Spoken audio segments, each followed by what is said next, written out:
The Dorkening and all affiliated shows are not intended for anyone under the age of 18.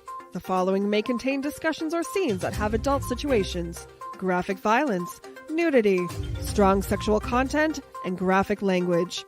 This show is intended for mature audiences only. Viewer discretion. Everyone thinks because you're a zombie, you don't know good coffee. Well, they're wrong. There's only one brew that gets my seal of approval. Deadly Grounds coffee is my guilty pleasure. The aroma is so intoxicating. It brings all of my neighbors out of the woodwork. Deadly Grounds coffee. Coffee to die for and zombie approved. It's good to get a little deadly. Use the front door! Oh, they're so disgusting. Welcome, everybody, to a very special live episode of Throwdown Thursday. It is episode 283, and as you just saw, we are part of the Dorkening Network and brought to you by Round Coffee. Once you go deadly, you don't go back. I am your host, Patrick Rahal, but you can call me Patsy the Angry Nerd, and I am joined, as always, by my co-host on the show and my co-host in life. She is the Baroness of Bordeaux, the Countess of Cabernet, the Mistress of Merlot, the Queen Regent of Rosé, the Princess of Prosecco. See, that's a new one. New one. This always throws me off when I add a new one. She is the Michael Phelps of wine. She is the Real Housewife of Transylvania, the Queen of the Monsters, an honorary Lizzie. And what would happen if Lady Gaga had breakfast at Tiffany's? Ladies and gentlemen, it is Ashes Von Nightmare. Thank you for being here today. I feel very regal. Well, I mean, you do have that giant diamond. Hello. I'm pretending it's real. It is real. I got it. Real rock candy. Yeah. I'm going to lick it if I get hungry. I got it out of a claw machine. You had to use so many quarters. Like 4. Oh, I was so proud of you. You stuck with it. You got it. I did. We are joined, as you can see, by several folks making their triumphant return to the show. We have Mr. Powerful Brandon, whose microphone head, hat, lighting, and Fantastic Four shirt really brings out the blue of his eyes. Yeah, there's 2 of those Fantastic Four shirts. But thank you. Yes. 8. Just I did it all for you, Pat. Well, I appreciate that. Just so you could comment on my eyes. I can go now. Thanks, everyone. Have a good night. Yeah, I was lost there for a minute. I stumbled over my words. It's literally, these are the only reason that women ever stop to talk to me. There's nothing else appealing about me at all. Usually, it's not a similar thing that I have, but usually it's stop talking to me.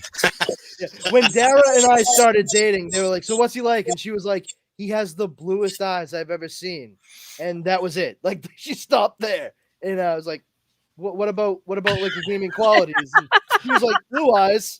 I said it. That's where it starts and ends. Sometimes he wears a nice hat. Yeah, sometimes he covers the baldness. That's nice. Speaking of the baldness, we are also joined by returning guest Justin Cooper. How there doing, Coop? I'm great. How are you two? Oh, we're doing all right. And we are joined by a newcomer. This is his first time on our show, at least. Good friend of ours. From the Woundwood. That's where I met this gentleman. He is always ready to be your plaything, hence the name Ollie Toy. Ollie, how you doing this evening? I'm doing lovely. Very excited. You're popping my podcast cherry here, so I'm pretty pumped for this. Yeah, he does that. Getting excited. That explains why you're so juicy. Yeah, I'm wearing. I got the Juicy Couture onesie on. My mom told me that my beard was getting unruly, so I shaved it into a handlebar mustache because that is much more ruly. Yeah, so I'm here. I'm ready to podcast it up. Yeah. So we, as you may know, I got to get some light on. No, that's not working. No, not on that. No. As you can see, I have the full beard and mustache, which Ashes definitely really likes and doesn't hate at all. Your favorite thing. Absolutely. But the rest of the facial hair is fine, but it's the mustache. You can't tell. Hold on, let me see if I can. He looks like he wants to lure little children in the back of his white van. No, I like how you're saying that and the other 3 guys on the podcast right now Yep. Literally. each have, regardless of any other facial hair, a mustache. Yeah, but see, here's the thing. No, but look at mine. It is very becoming on the 3 of you. Oh, well, I would prefer if I don't nobody know. is coming on me. That's no one I'm can so come on my waited. Let's go. I think if we're With the going solely times, based Brandon. off who's most likely to steal a child, I think it's me right now. Well, that's interesting. What's your location again? Hard to say. Hard to say. It's just Underground. completely unrelated to the fact that I'm on FBI.gov right now.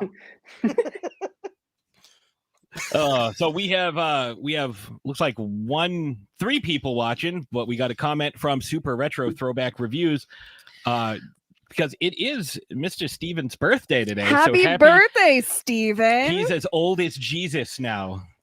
2021. 2021. I heard he was gonna. He's 2021 years old. I heard he's gonna celebrate by watching Die Hard 2. So That is the 2021st one. Yeah, that's the thing to do. Happy belly button day, Steve. Happy belly button day. Well, hold Said on. any I comments. will do All right, the thing. Just give you me do. a minute. But, I'll do the thing. Steven, under the guise of Super Retro Throwback Reviews, because he is also trying to hide his location, says, "Good evening, guys and gals."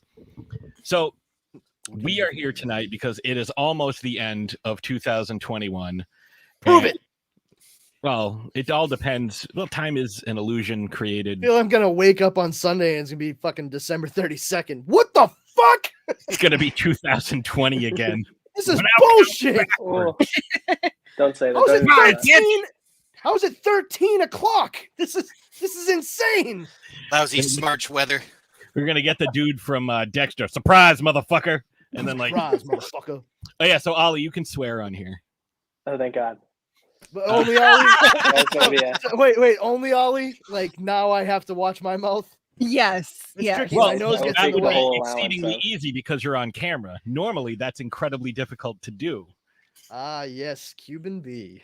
You know, on a mirror, you can only kiss yourself on the lips. Yes. Did you know that your lips, when you count, don't touch themselves until you get to the number 1 million? That's fun. Yes, I know. Welcome that to a trivia Esoterica. Unless you have a speech impediment. We got another message that says, Sammy said 11, hi, by the way, Brandon. Oh, you're very southern. You say 7 like 7. Sebum. 7. You suddenly turn into Mayella Ewell from To Kill a Mockingbird. I plumb saved up 7 nickels. SEBBUM. I thought that was a John Goodman trope. Sebron. It's got the B reverberation. I mean, I don't doubt it. I'm not. Sorry, I it's a wouldn't Patton Oswalt joke. Yeah. You're Oh. a fan, Oswald. So- Yes. Back to Ratatouille. yeah. Well, I explained that's why I'm bald. Brandon knows. I sent him the meme the other day. Yes. Brandon knows, and let's keep it at that. Inside jokes are fun when no one else is involved. That's the Well, no, we premise of talked about adult it off men air, shows. so I shave my head because I'm afraid of rats controlling my actions by pulling my hair. see, I didn't That was shave my the head. gist I of just it. deliberately went bald. Yes, I willed myself to lose my hair. The I'm not bitch of it is I everything I can't can. will it back. It seeds into my skull to keep my brain warm during the winter. It goes that That way checks now. out. It's totally. Yeah. I saw it on YouTube. That's not I'm my actively spinal cord. That's a balding. mullet. It's no fun. Oh yeah, Yeah. tell me about it. I mean, 16, buddy. That's when it happened to me. I was the started thinning only out. I was the only sophomore walking around high school that didn't need a pass because they thought I was a substitute teacher. Or a fry. Or a Are fryer. you here to teach gym or health? Yes. Everyone in my bloodline is bald, and I'm just kind of actively like trying to spite them because since I was like a baby, it's been like because I've had it was red hair, and everyone's like, "Oh, your hair's so great! Like it's gonna be sad when it's gone." So my dad's always says that. So I'm taking like every pill there is, all the like prescription shampoo and conditioner. Whether like, it's I for will hair not go growth or bald. not. Yeah, exactly. All Yeah, the yeah. pills. Just random Just pills you popping find on the pills. street. Well, Ron this might Howard's help the done hair well for growth. himself. Yeah, Ron Clint Howard even. No. I love Clint Howard, but no. Clint Howard has done well because Ron Howard has done well. And You also, ever see he's The friends Ice with Cream Adam Man? Sandler. So yeah. we are here tonight because we actually have a theme, and it's not just talking about how we're bald or not. Well, I mean, Yeah, you can't relate. Sorry. an additional theme then. Yeah. So we're going to wow. be discussing, amongst other things, our top 5 characters that we were introduced to in 2021. Doesn't have to necessarily be somebody from 2021, but characters that we were introduced to during this year. We were also going to be covering our top 5 movies that came out this year, and I reserve the right to add to my list later on because I have not yet watched Spider-Man. I have not yet watched Don't Look Up or Antlers or Candyman, so I don't know if I can save you the time on Antlers and Candyman. Antler Man. Yeah. I'll just spoil Spider-Man right now. Get it out of the way. I will smack you so Do hard. that. He's been Rundown. trying so Oh, hard wait, to we got avoid somebody this. else adding. Oh, we just got another person joining. Oh, Hey, and joining the crew, we have Saturn Award-winning filmmaker, Mr. Paul J. Salamoff, who was my very first interview on Shark Bites, Episode 1, Close Encounters of the Nerd Kind. Winning filmmaker, Mr. Paul J. Salamoff, who was my very first interview on Shark Bites, volume Episode 1, Close Encounters of the Nerd Kind. do I need? Oh wait a minute. Do I need to hold a second? I just realized that I was If probably you have listening to headphones or two things. Hold on, something, I'm that would be Echo. Let me put these on. Oh, Yes, That'll nuts. probably be. I was really. I thought I was trying- all ready and everything, even That's getting all on right. It's all earlier. right. Well, I was listening to you. I was listening to you guys. I'm like, oh, I probably should jump on right now. So, Don't worry about it. You're This 3 is- minutes earlier than you said you were going to be, so that's totally Hold fine. on a second. Yeah, I I mean, just knocked a over one of my good- Dune action figures. a good podcast Monty! starts off Oh. with idle chit chat, and a All right. Can bad you guys hear me? romance starts Yes, off I with can hear you. hoorah, All rah, right. rah. Sorry about that terrible introduction there. No, that's fine. I was barely able to get everything all set. Like Ollie showed up early and totally threw me off. And It's my goal always. Father, Hey guys, Dune I'd like action to figures. introduce I'd you like to hear around the more. room. you want to hear about my Dune action figures? Yeah, I should give you the tour of my office here with all my. Here, I'll show you guys my geek cred. Really crazy. Yeah, there's the Dune action figures over there hanging out. Nice. Nice. Those guys are on my desk right there. But then, as we take the tour of my office here, You there's guys a gonna bunch of blow there's away. Dalek over there. Holy shit, that's awesome. That's the TARDIS Exterminate. console. That's the TARDIS console from the '96 TV movie, the actual box. God. And then a whole bunch of my other toys and geek sundries as they were. So there's my geek cred for the evening. Very cool. Hey, Where's your therapy? what is that? What do you have lined up over your Whoops. right shoulder? I'm just curious. This is my left hand. Okay, I'm sorry. Which one? Hold up your right hand. That hold one, up that's your- my right. Okay, yep, over your right shoulder. What's that lined up behind you? Like those boxes.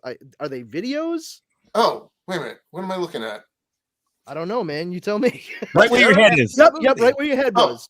Oh, those are. Oh, back there. No, other side. Other side.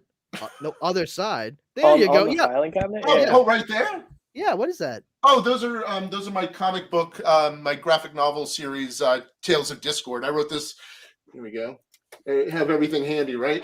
I wrote this comic book series called Discord and Tales of Discord. Oh, cool. So Yeah. those are actually magnets of Well, it had a- different issues. I know I'm such a nerd. Like it honestly had like a comic booky look, even at this distance. I'm like, what is that? Awesome. Well, I that's- need to that's- know what that is. That's done well. Yeah, here. I'm gonna grab one of these off of here. Yeah, they're magnets. So that's for Iridian. Oh, that's cool, man. Yeah. So, Wow. yeah, there's actually a really cool company. Where my brain is not working right now. That does Join- like I had join the puzzles. club. It's so funny. They have I made puzzles of Discord. Like here's my and then my encounter puzzle because I like puzzles. That's very cool. So making my own little merch for myself. I like it. So So entry. Hold out for the tote bag. what's that? Hold out for the tote bag, right? Yeah, exactly. Actually, I just got some for their encounter bag. Yeah. Yeah, I just got some T-shirts made too. Of like, they have this thing every once in a while where they're like $10 for like a T-shirt of anything you want on it. And I'm like, all right, fine. I need a new shirt, so I like got a Discord shirt made, and then I have my my book and graphic novel, The Silent Planet. So I just made a T-shirt out of this. That's pretty cool. I haven't worn. I would have Paul on the comic show. Yes. No. It's not a bad idea. That's neither of our shows, though. Yeah, it's neither one of us. But we can certainly pass that idea along. Yes, absolutely. Like, I will write it down right now. That's why I brought the pen and notebook. Nice. Is the pen also blue? No, it is black. I do not write in blue ink. Superstition, I'm afraid. No, being raised by somebody who is in the military. That's what, they don't use blue ink. But you're all blue. I mean, that's the thing that's throwing me. I would thought you'd say, no, I can never use black ink. Everything's blue. Many Smurfs had to die to get this outfit together. Papa Smurf, squish. It's funny, the special effects Brandon uses, it's actually all green. He's just dubbing it in. You know? He just likes to be really thorough. This is instant color correction. It's like Sin City. I'm very monochrome. That is true. I've seen him in real life. Yeah, I look like Clerks. I look like Kevin Smith's Clerks in real life. This is mostly airbrushing and color correction. Some green screen. He's got the special effects makeup team out back. Yeah, exactly. Yeah. Hey, that's my brand. That's my brand too. I did makeup effects for 14 years. Oh, yep. Cool. That's my beginning of my career. I did for make monsters and creatures and stuff. It takes that entire team to get me to look like this. So, what do we think is behind that curtain that's just all? That's Stan Winston's Creature Shop there. Brandon has his own hair and makeup team anyways. I mean, this chin hair doesn't take care of itself, Patrick. Right? So you got to get some that does. Mine does. I've been training it for years.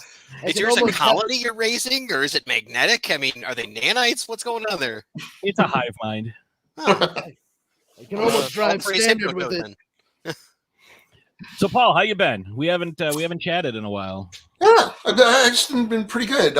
You know, all things considering, right? I mean, it's, you know, just sort of talking about how, you know, one of the hardest things with, you know, living through the pandemic, with obviously the obvious things of not trying to die, was not being able to go to see movies in the theater. So I was glad when I was all vaccinated. I've seen 64 movies. I just counted them up the other day. So 64 movies in the past, like since March, in the theater. Wow. And I've been very happy about that, to be back.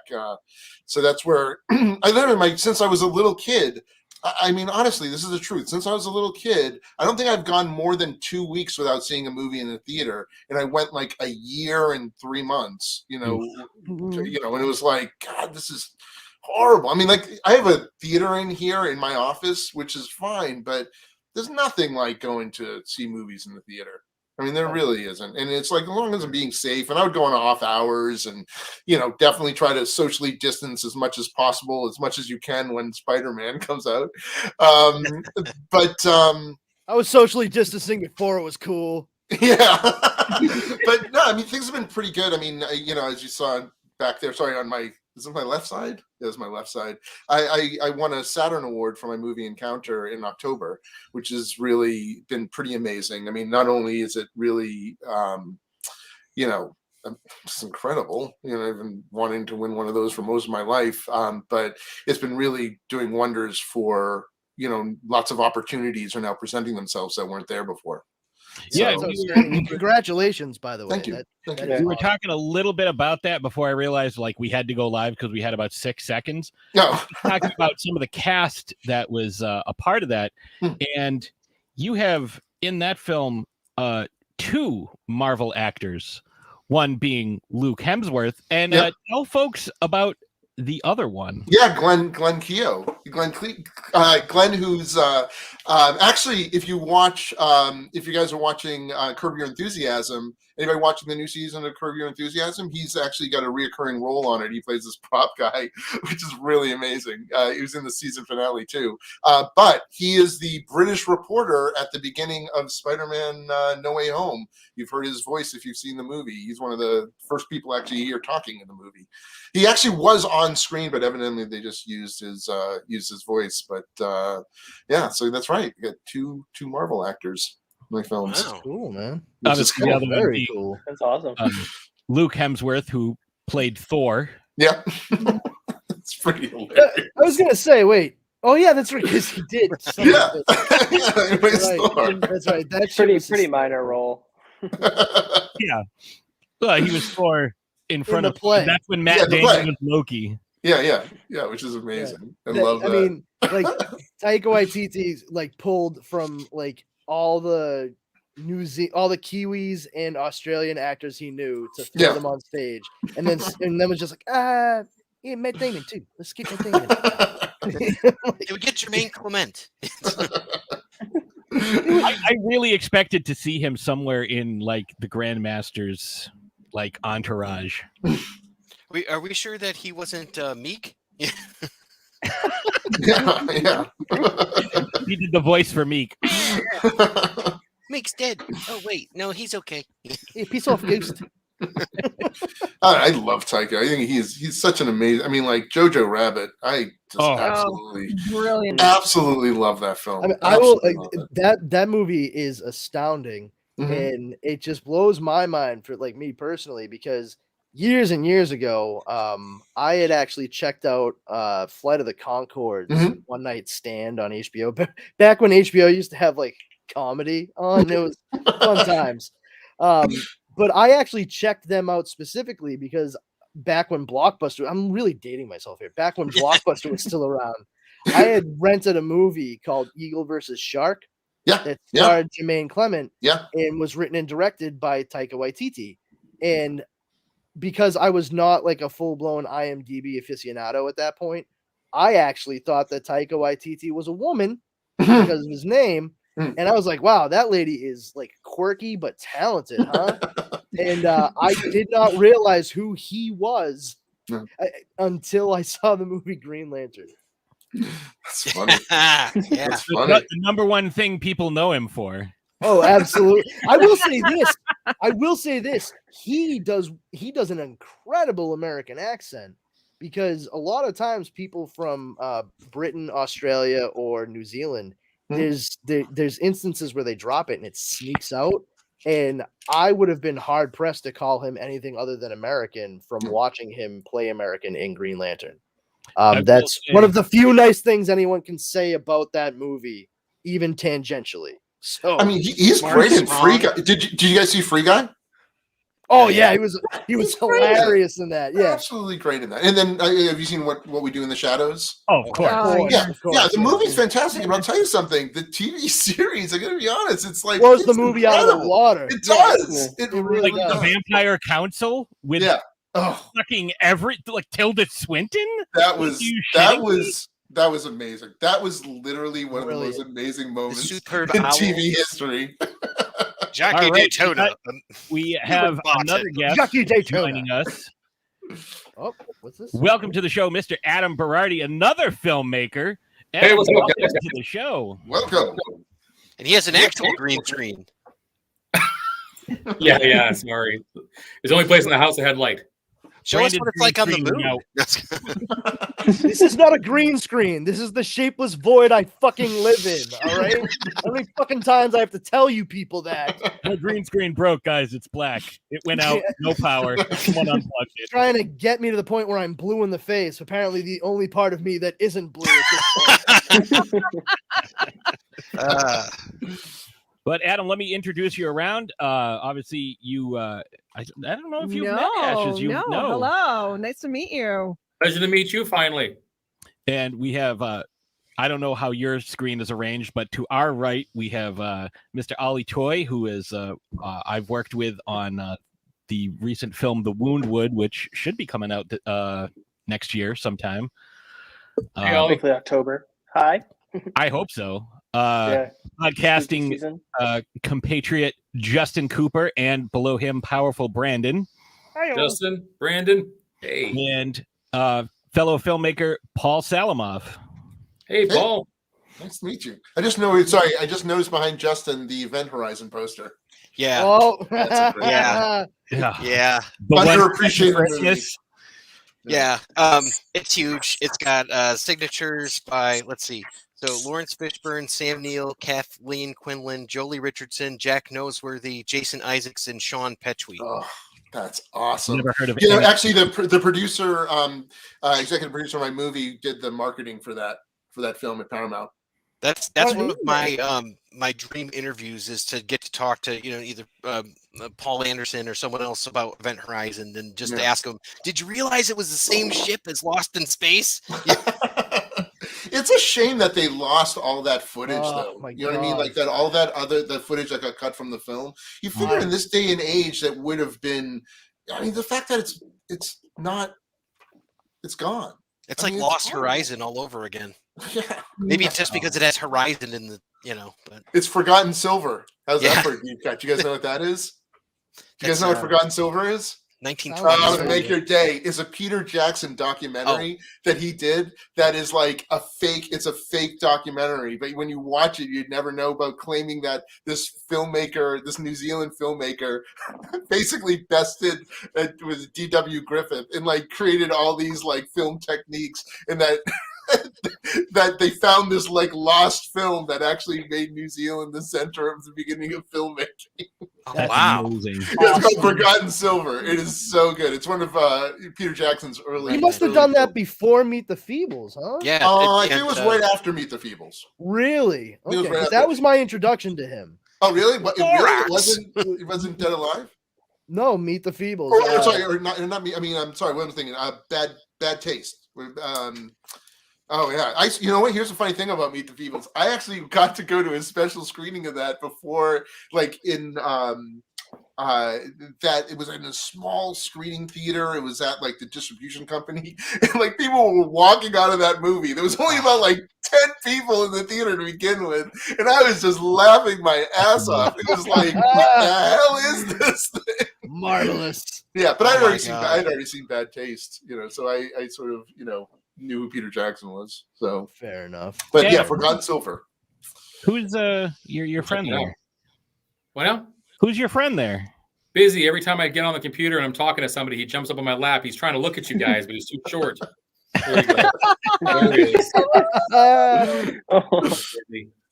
Oh, that's cute. He's really interested in this kind of stuff. So he's, yeah. So he's like, talk about bacon. What he wants next. Talk about the time you dropped a chicken leg on the floor.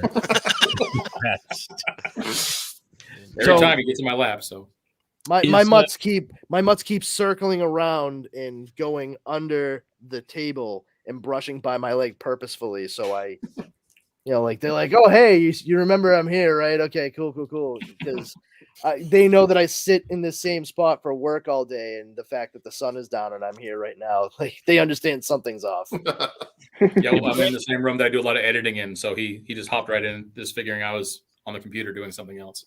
You need help? I'm really good at this. If you want, I can hit pause for you. Oh, hey, I see what you did there. Brandon is a big Superman fan. So, Brandon, let these gentlemen know what your dog's name is. My older dog is Otisberg. Oh wow! Yeah, Deep cut. That's my favorite Superman too. That's my favorite one. There you go. My father, when my mother disclosed that she was pregnant with me, their first of eventually four children, they celebrated by going to see Superman 2 in the theater. I had no choice in becoming a Superman obsessed nerd. And then our other dog, who is just about 8 months old now, we got him back in September. His name is Argo, and he is named after Argo City, which is where Superman's cousin Kara lived before she was, jettisoned from Krypton towards Earth as well. And I was really proud of the fact that when we named Otisburg, I was like, no one is ever going to have the same name as this dog. And that has been true. But with Everyone knew who Argo, he was, though. I had to explain it constantly. They're like, what the fuck is that? I'm like, have you seen Superman the movie? All right, buckle up. You're in for a ride. I'll put it on for you right now because it's the best one of all of them. I do that when I'm at cons. If I see somebody dressed as like Superman or Batman, I'll be like, who are you supposed to be? But the small one, we bring the both of them to like a daycare, doggy daycare a couple times a week so they can romp around with other mutts. And there's another dog there named Argon, and they have brought the wrong fucking dog out to me like 75% of the time. Like I just sit there and wait, and then the kid comes out with a completely different dog on my leash, and I'm like, that's not my dog, man. Here's your Saint Bernard. What? See, I was hoping you were going to say that Argo was based off of Star Blazers, which was the name of the Yamato, the American version of Star Blazers. Nice. No, unfortunately, I went full on Kryptonian fanboy with that one. He's going to old school anime. I was going to say, this isn't my dog. It's missing an electron. It's a very noble joke. Which he did not react. Science puns. We got him. Let's see what happens if I go to high definition here. Oh, maybe not. No, sorry. Yeah, I was knew playing everybody with would my... have chemistry here. I actually smeared Vaseline across the lens so I wouldn't have to subject you guys to the full glory of this. No, I smeared it across my You're face. welcome. What I was supposed I was way off. It's the lens, not the face. Shit. So who's ready to Who's ready to the table. Drop their list of their top 5 characters? Who wants to Forgotten go first? Silver. Oh wait, sorry. That's good. I'll go. All right. Some of these things are shows that I rewatched or there were new seasons of, or movies that I rewatched, and then some are just like new things. In no particular order. My first character is Eleanor Shellstrop from The Good Place that was on NBC. It was 4 seasons long, and it's been on Netflix for a while.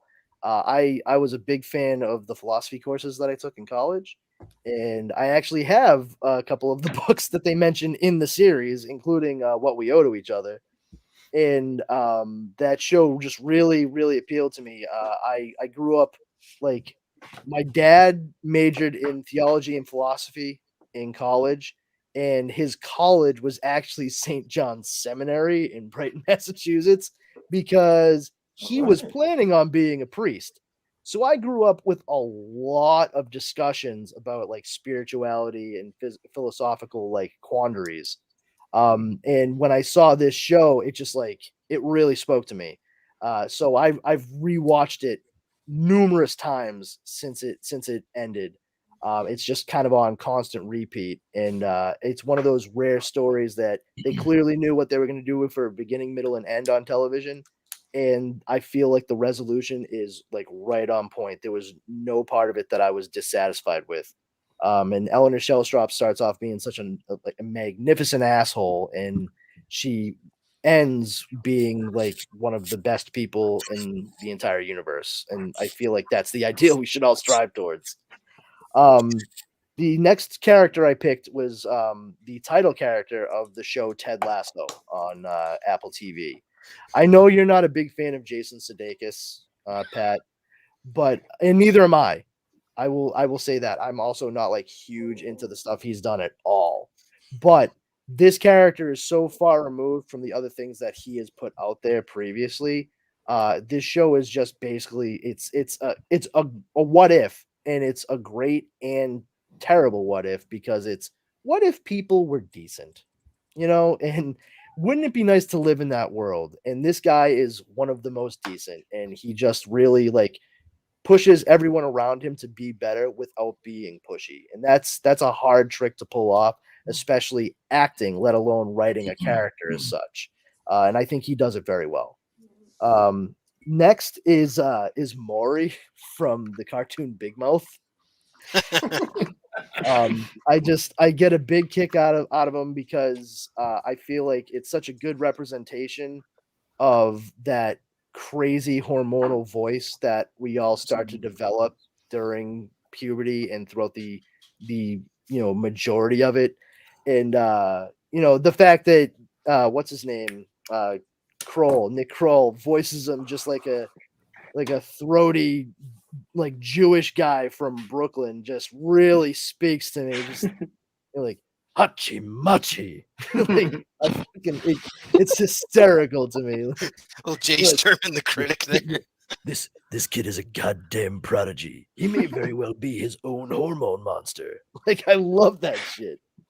And then next up is the character of Allison McRoberts, who was played by Annie Murphy on the show Kevin Can Fuck Himself on AMC. I absolutely adored that show. It threw me for a loop when I started watching it. I knew what the premise was, but I didn't know what the execution was going to be. The fact that it shifts, it looks like a stage, like 4-camera sitcom whenever the husband is on screen, and you have like the live studio reaction and all that, and it's all riotous and laughing and clapping and shit. But then whenever he leaves, it goes normal and everything's just dull, and you see just her. It's focused on her, and her life is absolutely miserable. And it's mostly because of the fact her husband is such an ignorant man-child. And it's just a great show, and she's a character that I'm really looking forward to see get to the end of like the 2 or 3 seasons they're gonna do, just because she deserves to like get away from that dickhead. Well, I can tell you, season 2 is filming around here, and you and I have a mutual friend who is working on it. Annie Murphy? Yeah, I know. We're like this. Actually, it did a lot of it shot here in my city as well. I pinpointed a scene in the first episode where I had actually been stopped with Chinese food that I picked up for my wife and I in the passenger seat of my Jeep. And I straight up stopped and was like, wait a minute, that light couldn't possibly be for construction. It's like fucking 8:00. Who would be working right now? Wait a minute, I know that look on that guy's face. He's on a film crew because he doesn't want to fucking be out here. And I looked down the street, and it was Annie Murphy and I can't remember the actress's name. It's like Bodden is her last name, but the two of them were talking. And they were running through the scene. You could tell they weren't filming anything yet. And I was like very clearly at the end of the street. Like I was window open, just watching. And they like looked over and I was like, hey. And Annie Murphy and the other one were like, hi. And I was like, oh, all right, I have to get this food back to my wife before it gets cold. Bye. You want an egg roll? Yeah, it's a really good show though, and I do recommend it to anybody. If you are thrown off though, like stick with it through the first into the second episode. You will get used to the shift from like 4-camera sitcom to like full blown like drama. And then my last character, just because I rewatch this every couple of years, and I did happen to watch it like a week ago. It's sort of holiday related, but that's not why I watched it. I just love it. The character of Charles DeMar from the movie Better Off Dead by Savage Steve Holland. He was played by Curtis Armstrong, and there have been many moments in my life where a top hat in the film. Charles DeMar is like sort of my spirit animal at points. Like he says some of the most delightfully insane and or stupid things I've ever heard in a movie or ever, really. I mean, his advice to Lane about skiing is just perfect. Like, hey, I got to do this. You have any advice for me? Yeah, go that way really fast. If something gets in your way, turn. I mean, the way that's solid advice. It really is. But I mean, he's such a goofball too. I mean, he's a druggie in a town where he can't get drugs. Like he's walking around with Lane Smith, played by John Cusack, and like they're having a really like a substantial conversation. Lane's really trying to be like, I don't know how I feel about this, that, or the other thing, and you're not really like you're focusing on them, and you don't really catch the fact that Charles is filling the entire fucking shopping cart with whipped cream, cans of whipped cream. And it's not until he gets to the fucking register, he's like, dude, I can't even get real drugs in this town. Like, I should be at home right now drinking this monster eggnog my brother makes with lighter fluid. He says some of the greatest shit. Yeah, it's like I love that. I love that movie. I blipped out for a second, so I'm sorry, but obviously you're talking about Better Off Dead. Yeah, Yeah. I've seen that movie. God, Do you know what the street value of this entire mountain is? It's fucking great. Like, dude, you're the hottest thing since Sunburn.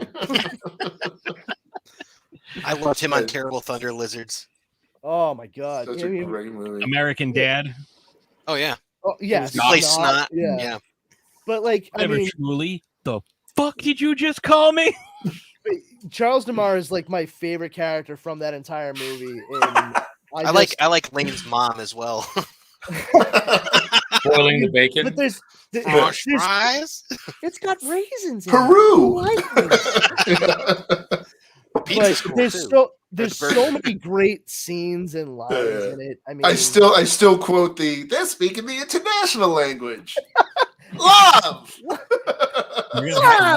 I had Howard Cosell's grandson as my civics teacher, so we used to razz him and be like, "Mr. Cohane, sitting here, Lane Maya."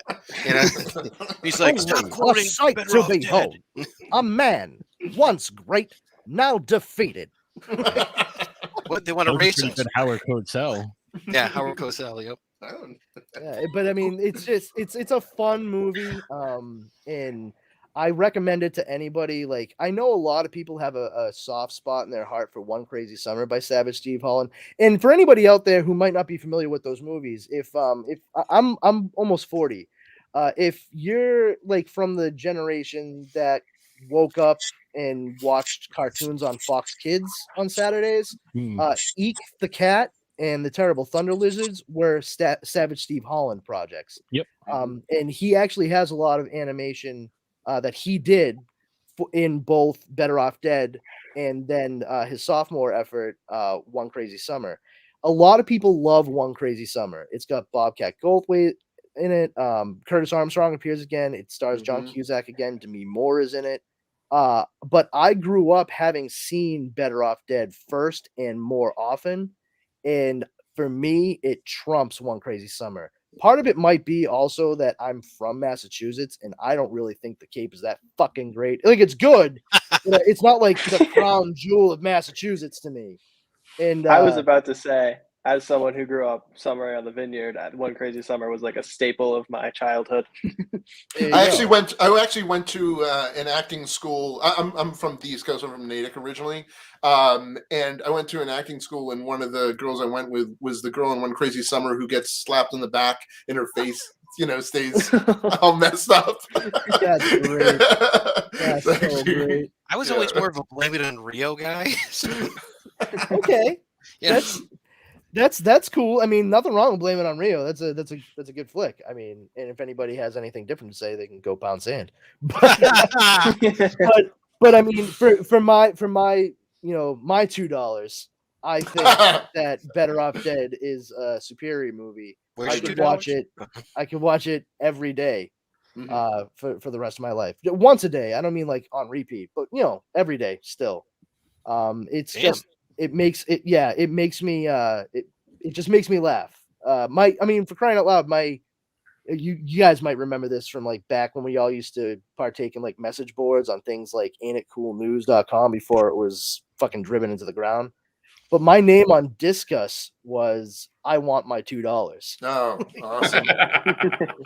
Yeah, like people for years like, who the fuck is this dude? And I was like, that's awesome. I don't know, man. What a great critic on things, though. I love his commentary. That guy's sharp as a tack. Is it you, Brandon? No. What? I wish. Oh, if only. I love the scene they did about you and Jay and Silent Bob Strike Back. This guy's fucking clown shoes. You are the fucking clown shoes. All right, who wants to go next? Who's got their characters ready? Because we'll do the movies and we'll do the other stuff after. But if you don't have characters ready, we'll get to you. But who's got? I got a characters? list I could blow through if you like. Yeah, go for it. You know me. I like lists. What are you doing? So, I like lists. So we're talking about the best characters of 2021. I tried to keep it mainly to properties that I found in 2021. Yeah, that's the whole premise. The first one I have is from the show Loki, Sylvie.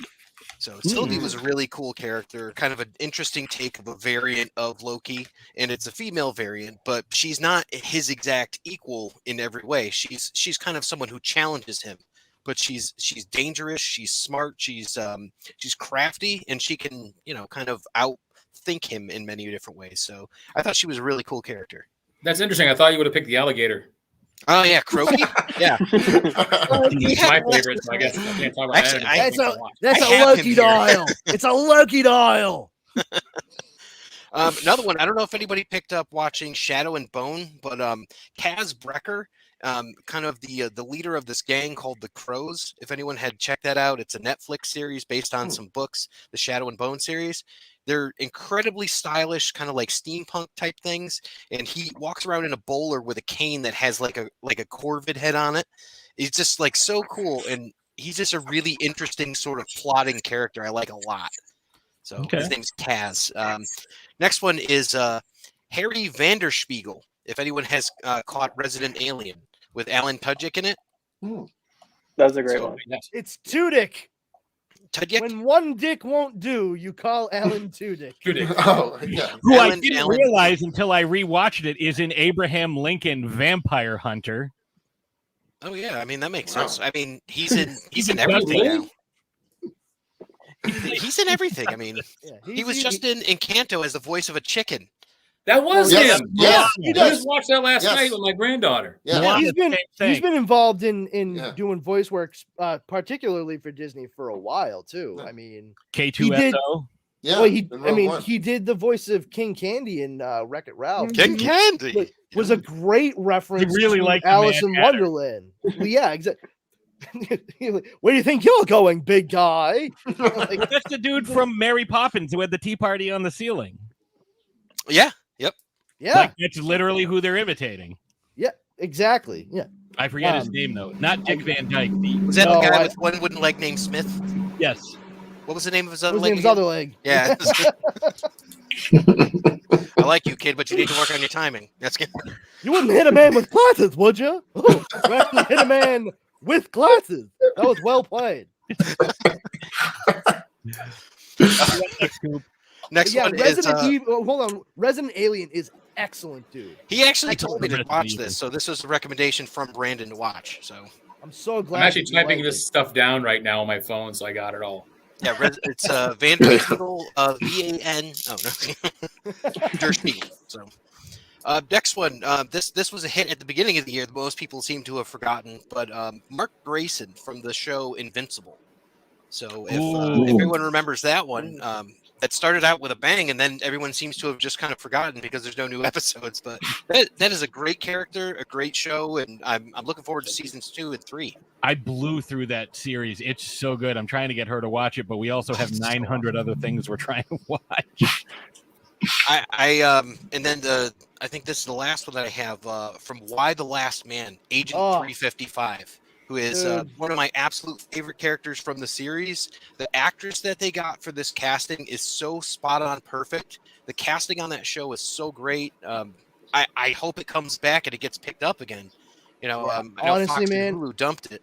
It broke my heart when they canceled it like midway through the first season. I just couldn't bring myself to watch the rest of the season because I don't want to get it to that point where I'm just not going to have any more of that story. Because they really did so well, like you said, with the casting, but also they updated it well from the comic book, I mean, it's a comic book series. I'm not gonna mince words and call it like graphic novel. Yeah, I think that did they have 100 issues, 90 issues, something like that? Yeah, something like that. And the fact is, like, Brian K. Vaughan is an excellent writer, but he had a very straight white guy point of view on everything, and it's not because he wasn't like exclusive, he wasn't offensive, nothing like that. But by having other voices be the ones behind the show to run it and bring these stories like into 2021, they brought up things that I had not really thought much of while reading the comic book series. And I feel that the world that they were developing within the live action television series on FX was far richer because of it. And it made me more invested than I was with reading this series over the course of years as it was released. Oh yeah, so and how fingers good crossed. Like Amber Tamblyn in this, and like Diane Lane, and oh my god, the one that plays Hero, I forget her name, but it's like this show Olivia is so Thirlby. Yeah. Oh yeah, she's from great. Dread. She is excellent in everything. What was that? From Dread. Yeah, she was in Dread. Yeah. I like that one she was in with Sean William Scott, where he was trying to kill himself and she was trying to talk him out of it. Oh, it was a cool movie, and it was like not a lot of people liked it, but I'm like, I liked it. Great in that I know exactly what you're talking about. Yeah. What's it's the like name of it? It's like not ready to go or something, but yeah, something like that. It was like pre his I think he had like just gone into rehab or something, like right after he did Goon 2 or something, and I'm like, this is a good movie. I didn't know that he went into rehab. Oh my god. Yeah. I'm not overly surprised, but so Ollie, Paul, or Adam, do you guys have a character list? I got my list ready. I'll go. Yeah, go. I don't really have a character list. I have about 40 characters on my 5 character list. Oh, so, hey, real quick. I'm sorry. I just opened and saw the comments. Steve said that his girlfriend Sammy said hi. I mentioned that to you when she said it. I missed it, and I just gotta say, how you doing, Sammy? All right, there we go. All right, Ollie, go. Okay, so my first two, I very recently, I've had HBO Max forever, and I really have never opened it for some reason, and recently I've opened it. And my first two, I'm going to say at the same time because I think that the two shows are very similar.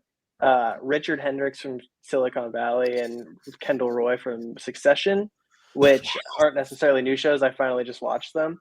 And I don't know why I've grown up with my whole family being kind of in like the corporate tech space. And I think that this has just kind of been a funny, like when I was 4 sitting in the back of my dad's car, having to listen to him on a 3-hour board meeting phone call. It's like, oh, I can see it from the other angle now too. So I've thoroughly enjoyed those shows. My next one, Klaus Hargraves from Umbrella Academy. Nice. Because I think that he's the most outlandish character. I also love, you're probably going to all hate me, I haven't seen the comic books. I haven't either. But I just, okay, good. Don't worry. I think. Oh no! Don't. I mean, we do hate Pat, so yeah, that's fine. That's fine. Okay, good. The I put Gerard Way once. Not really. they did because he's he starts out as such an outlandish character, and then kind of into season 2 they throw love and war at him, and then it just I feel like he's developmentally wise, he's the most egregious character of all time, but he also shows so much growth, and I think that it was kind of such an arc. When I was just watching, sorry to interrupt, but I was just watching. There's this old British series that's great cast. That's called the Red Riding Trilogy. They were these series of British they take place at different time periods. He's in that. It was made about maybe 6 years ago, maybe a little bit longer. So he's a lot younger in it. I'm like, God, who's this guy? Why does he look so familiar? And it's I looked him up, and it's oh crap, that's Klaus. That's Klaus from Umbrella Academy. I had he's Irish or Scottish. I had no idea until I started watching press for it. I was like, oh, he kills the accent. We were talking about accents earlier. He kills that. He chews scenery too. It's just great to watch him go. Oh yeah. Mm-hmm. Yeah, if you ever guys get to see this, he chews the scenery and everything he does in Umbrella Academy, which is absolutely magnificent to behold, because a lot of the other characters, they are very straightforward. And like you were saying, Ollie, I mean, he runs the gamut. He is given a lot to work with full spectrum of emotions. Rage, love, happiness, hate. I mean, it's a lot. Right. I mean, he started a cult, Destiny's He did Children. start a cult. I love Don't that cult. Accidentally. on a lark, no less. That's the best part about it. For funsies. Why the fuck not? Yeah. But that is a great show. Umbrella Academy really surprised me. That is an excellent show. That's actually a fun fact. For years and years before I kind of threw myself at film, was planning on being a running yachts, because we have boats. I've always done that forever. I have my licenses to run big boats, and I was like, oh, that's like a fun job. I'll just like run boats up and down the coast, because people always come fall need their boats up north, brought south, like whatever. And I watched Umbrella Academy, and I got so deep into it that I was like, I'd done film in high school, I'd done all this stuff with film, and I just never like considered it as like a career opportunity. And I was like, maybe I should try it, and here I am. Yeah. Turns out that yacht idea was a little dingy, huh? Ollie races sailboats. You got anybody It's a else schooner. on your list? What was that, PJ? Ollie, you got anything else on your list? Oh yeah, so I threw Cruella on there because I thought I didn't love a lot of the live action remakes Disney's been doing, but I think that was the most well executed one, and I also love that they didn't just remake 101 Dalmatians. They gave it a backstory, which I thought was very interesting. I hate the fact that they keep trying to humanize terrible, terrible characters and make you feel sorry for them. But I think it worked. They pulled. Here's the thing. Yeah, here's the thing about Cruella, right? And that was one of the first movies I think I saw in the year. And well, actually, no, it wasn't. I saw that trailer. That's the one thing about seeing 65 movies that you see a trailer like over and over again. And I was like, after seeing that trailer about 15 times and having it memorized, I'm like, all right, I'll fucking see it. You know what I mean? And I don't like 101 Dalmatians. I've never been a fan of it. It's never been anything. And it's like, you know what? I'm just going to go see this movie. And I really liked it. I liked it a lot. And I guess if you think about it, because I see the complaints that are lodged against it, and exactly what you're talking about, PJ, about humanizing these despicable characters. But if you sort of take it as, okay, maybe this isn't the one that goes on to be the one in the, this is an alternate, multiverse version of her. The character itself and the story itself was really compelling and interesting, and I really liked her character. Like, I didn't need her to be that. It was nice to see Kayvon Novak as somebody other than Nandor the Relentless. We could be Terry Tibbs. Not you. It almost also seemed like they were like trying to avoid making her seem like they were like, she doesn't murder Dalmatians for clothes, and it ends off and you're kind of on like a high. I mean, and then I will say this: it's like, in 101 Dalmatians, she also does not murder Dalmatians for clothes because they stop her. That's fair. That's the key. She wanted to. Yeah, she wanted to. I will say this. I am glad that you guys who watched Cruella really enjoyed it. I watched it and you liked it and I finished it. That's of all the movies I saw this year, that was one of them. Yes. That was one of them. This movie is 96 minutes, Brandon Powers says. I think I like that better than Last Night in Soho. I know some of you guys watched that, but I don't know. We It's might kind of get into similar that a vibe. little later on.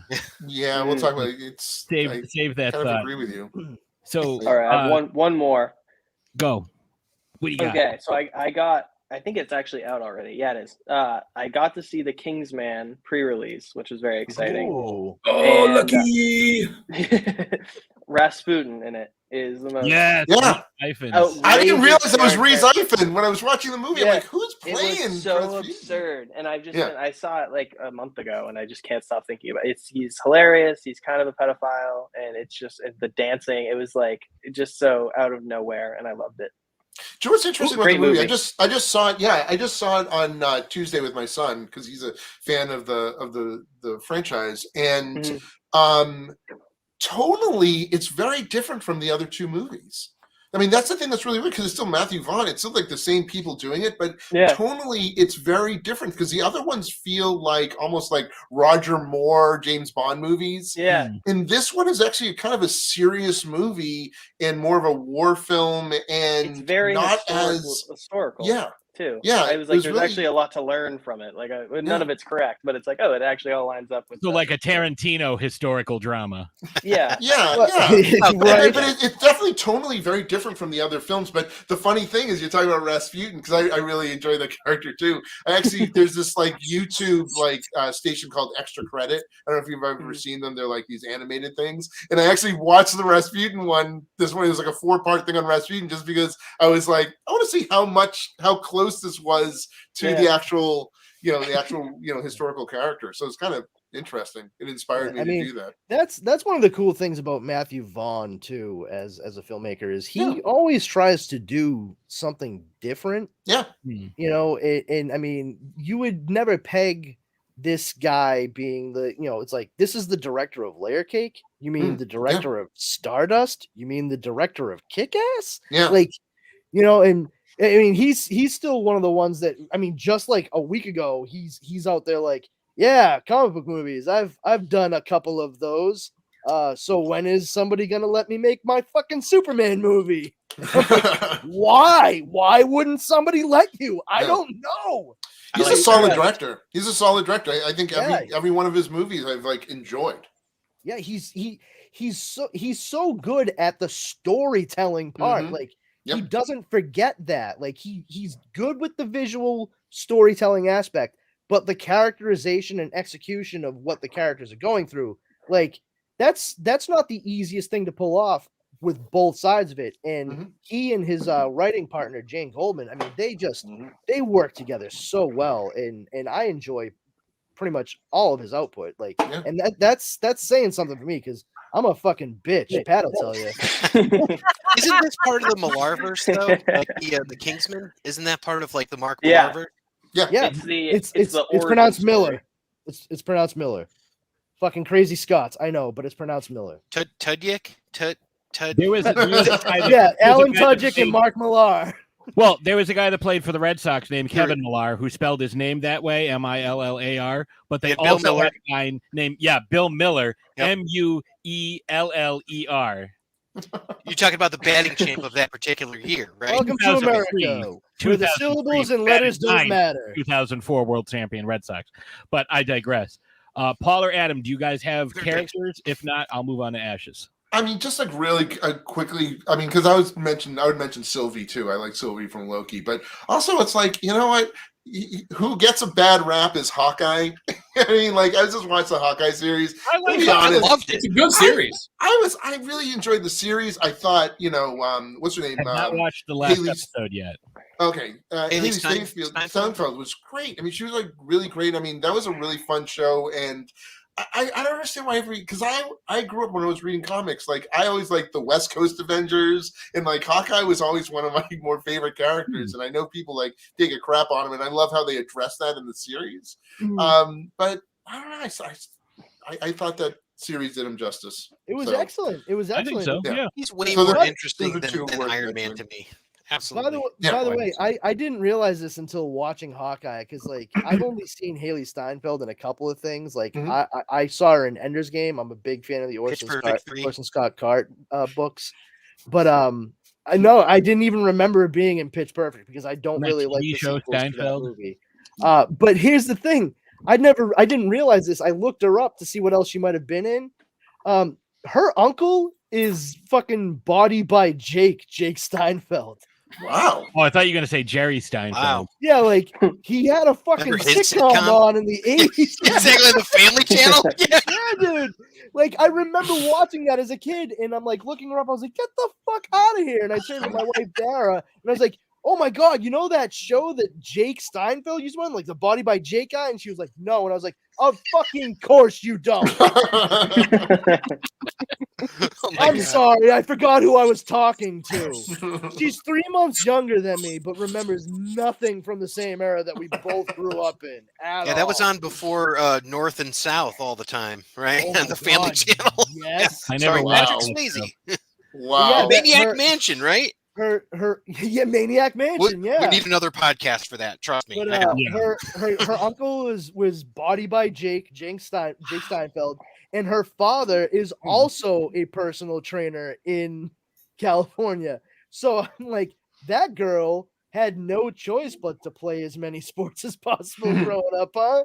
Like, no, I don't want to go to soccer practice today for her. Yeesh. But yeah, interesting bit of trivia. It kind of blew my mind. I thought we were done with the Steinfelds, but apparently not. Wrong. And she was in True Grit as like an 8-year-old. Yeah, that's where she really got. That's what put her on the map. Was True Grit. I forgot. Yeah. I forgot. Well, who else that. you got? I don't remember that at all. Yeah, see? Yeah, she was the one that was playing opposite of Matt Damon a lot in that film. Yeah. You guys are blowing my mind right now. Wait. Really? She was 8 back then. That's the thing you have to remember. Just put that face. I don't really have any other like. A lot of the people I agreed with you guys were talking about are like. I was more focused on the movies and the characters, unfortunately. That's totally fine. Yeah. Adam, same for you.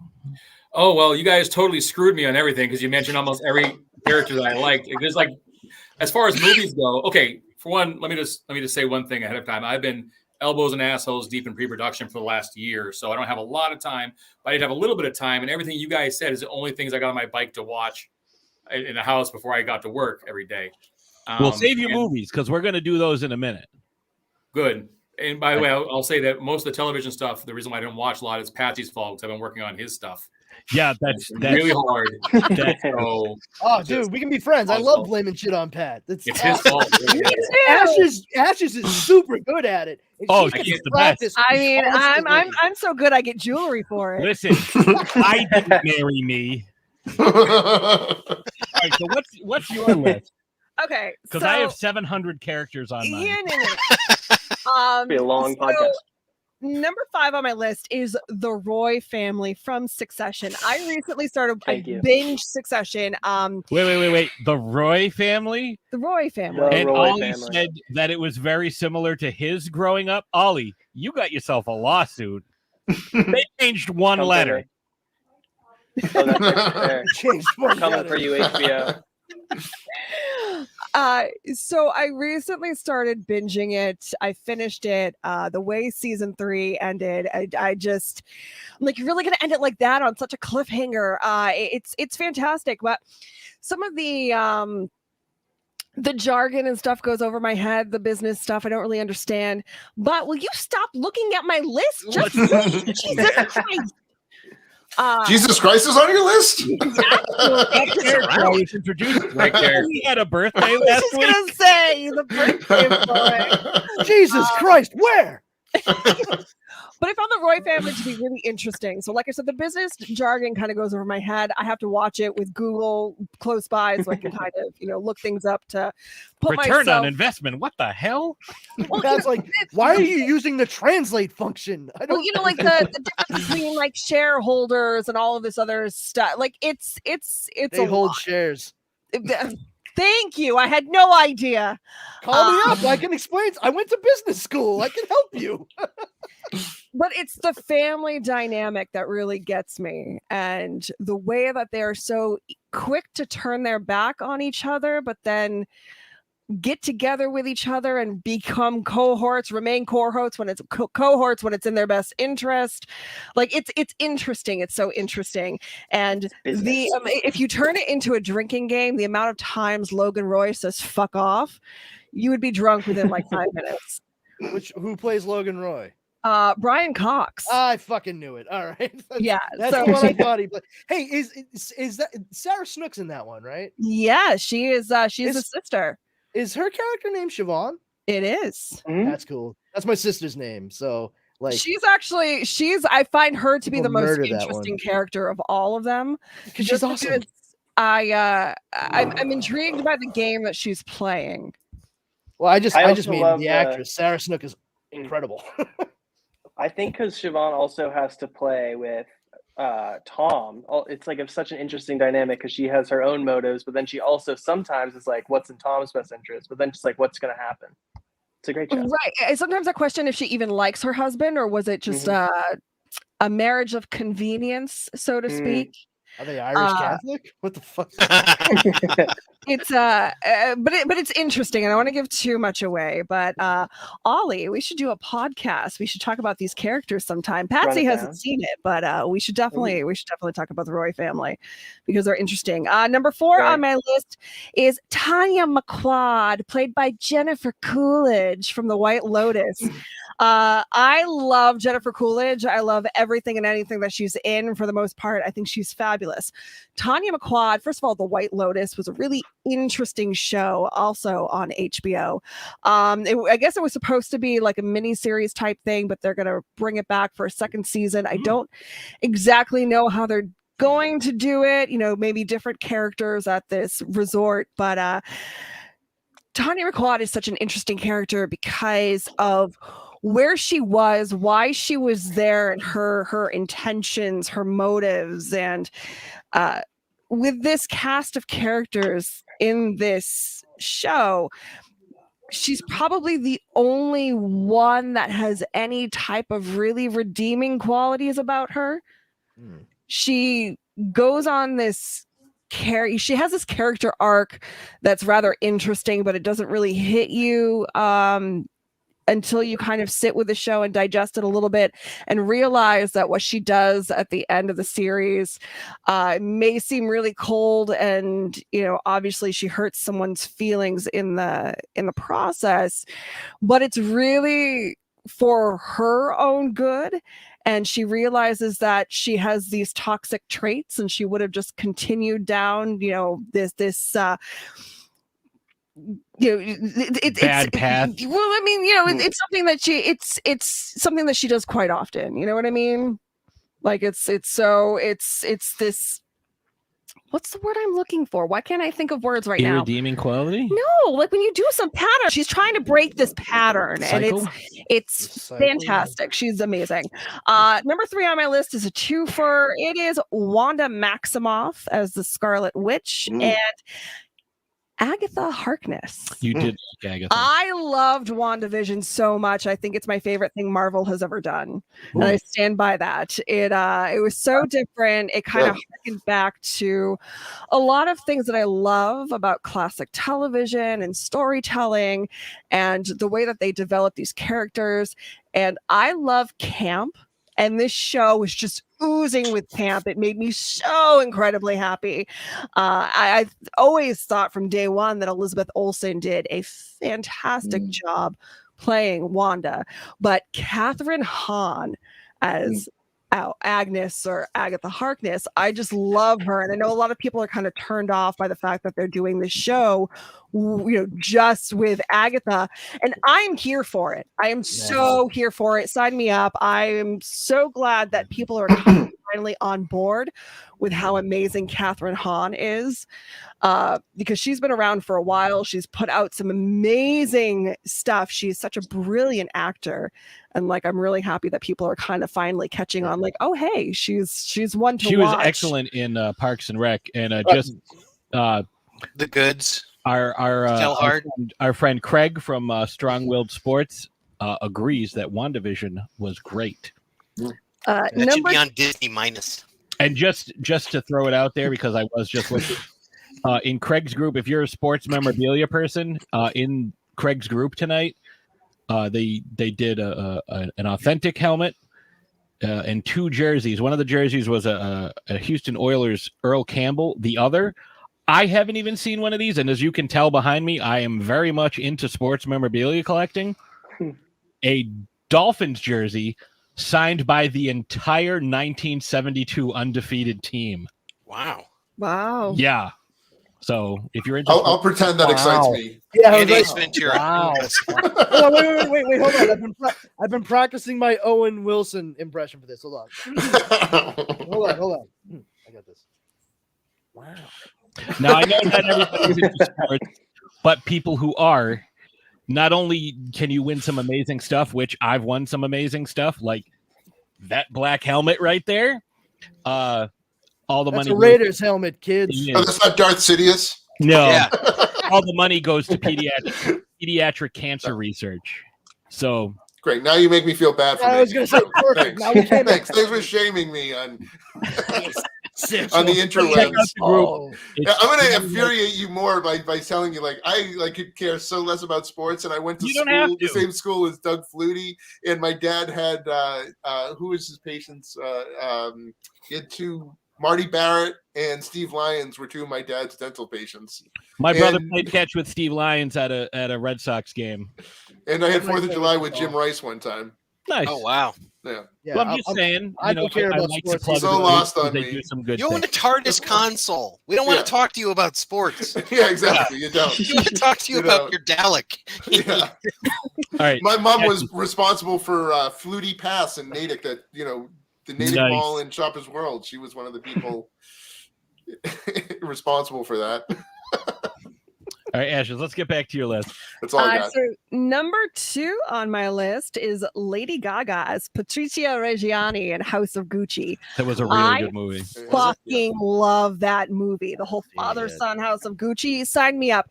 It was camp. I don't know if it was supposed to be camp, but it was. I feel like it was high camp. I don't know if Ridley Scott really does camp, but this was just, it was perfection.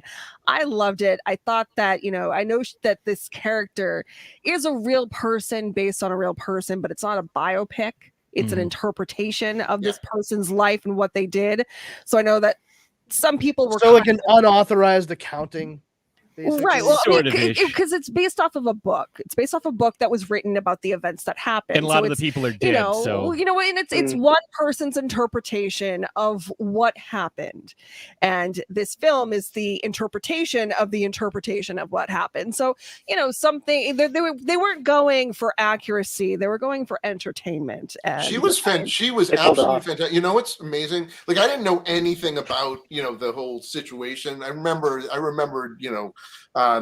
he had been shot, but I forget that she's even a singer. Like, that's how good of an actress she is. She really is. Yeah, I mean, she was perfection in that movie. She really was. I mean, she doesn't get an Oscar nomination for that. I'm going to be shocked. And it's actually one of the best performances I've seen this year too. Mm-hmm. Yeah, she put a lot of herself into it. She really dดher homework. I know some people were kind of harping on her accent. She had an accent coach. Well, but here's the thing. great. She wasn't trying to. So Patrizia Reggiani, if you listen to old interviews and stuff with her, she's almost like think of like a Moira Rose. She kind of makes up her own accent. So she's not really it's not really like an Italian accent. It's like her version of an Italian accent, trying to sound really uppity and established and stuff. And sometimes when you speak a certain way for so long, it just kind of sticks. Like an aristocratic Italian accent that doesn't exist. Yeah, exactly. So, people are like, oh, Lady Gaga doesn't sound Italian. It's like, well, no, because she was trying to sound like the specific character, but I digress. So I do have a couple of honorable mentions on my list. One being Cruella, because I fucking love that movie. And I thought that Emma Stone did a fabulous job playing Cruella. I thought the whole movie was high fashion. It was campy. It was entertaining. I know I keep using the word campy, but you know what? That really describes my year, because that's the only thing that has gotten me through that you 2021 is campy, fun stuff. And another honorable mention on my list is just a blanket term: drag queens.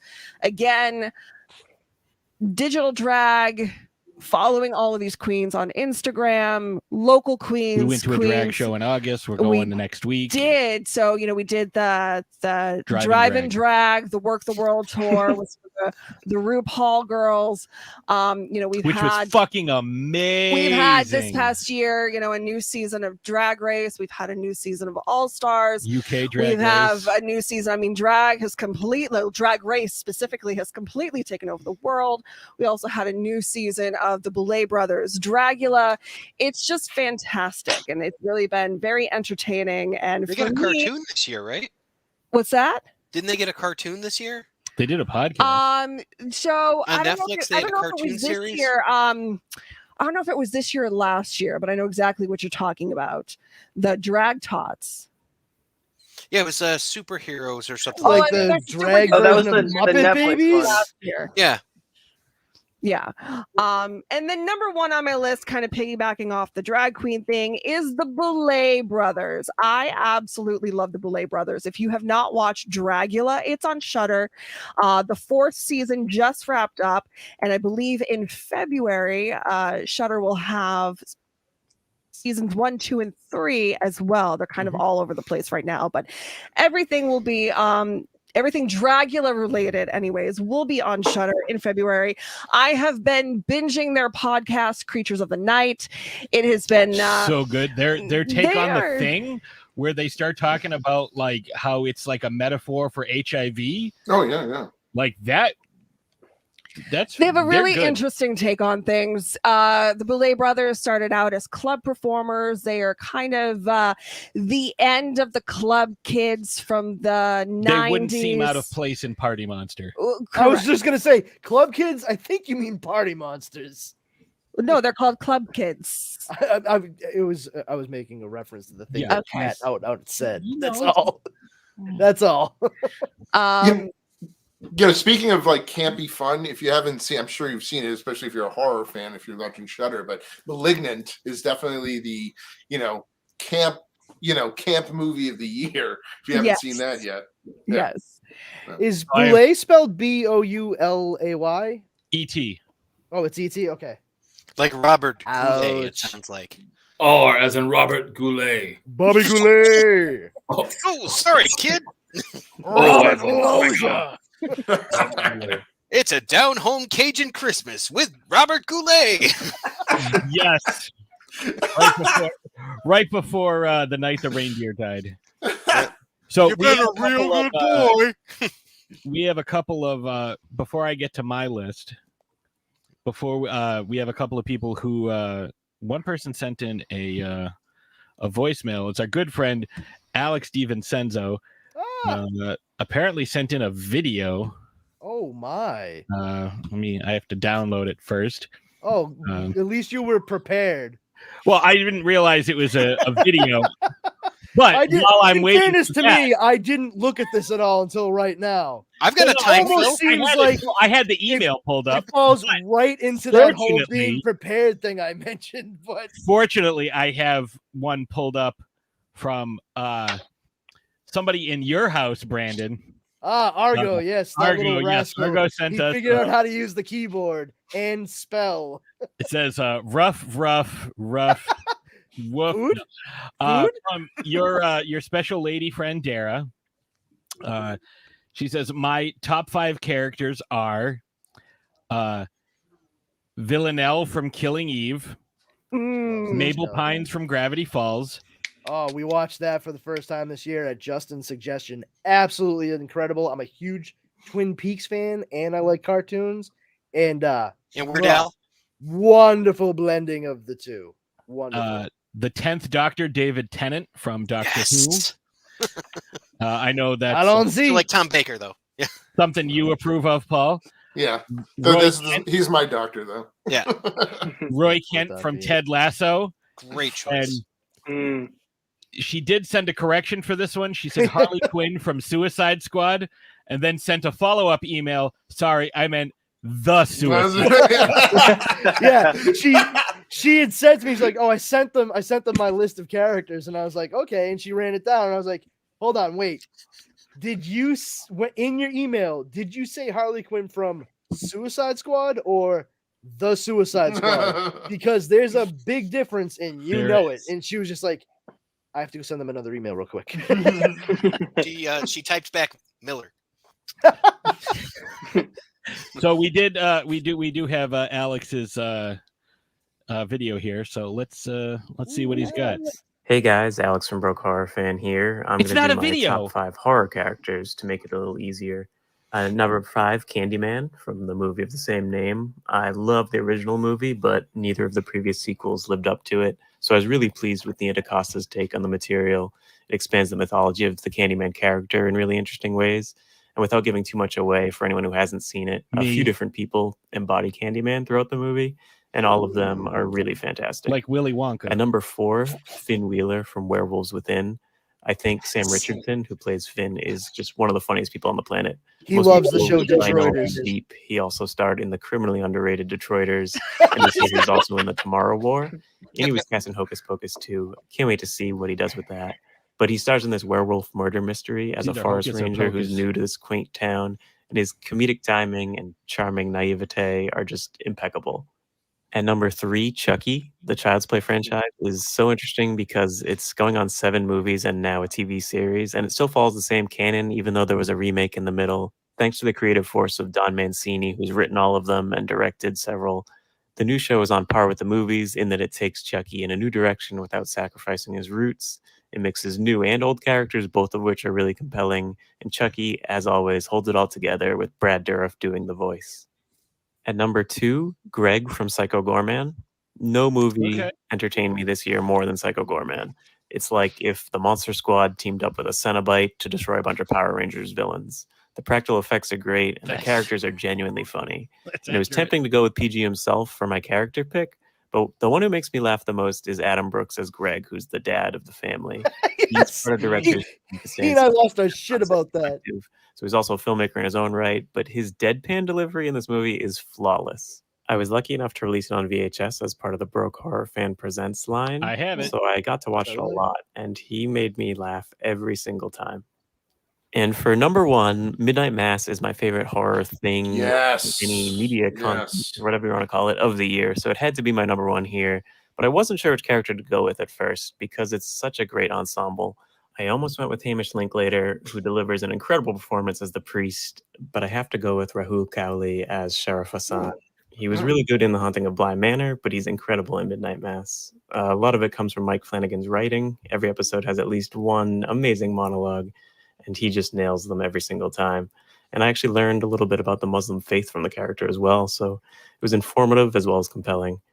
That does it for me. Thank you, and have a Happy New Year. Great list. That's my boy right there. Yeah, Midnight Alex Mass is Steven Senzo, excellent. man. I will say it's funny that he talked about learning about the Muslim faith from one of his characters, because one of my characters is also has a similar impact. But we have one more, but I don't know what list this is because it just says Toy Vault 2. So I'm hoping this is from our buddy Dynamo Mars. Yeah, so I fucking knew exactly who it was. So it's I'm guessing it's a top 5 characters, but we'll find out momentarily. Top 5 sexual positions. I mean, you know, Again? Wait, This is Troy McClure. that's like on top of and beneath. Like, what else is there? You may remember me from There's Sub 5? Driver's Education. Dude. There's 5? Fucking Christ.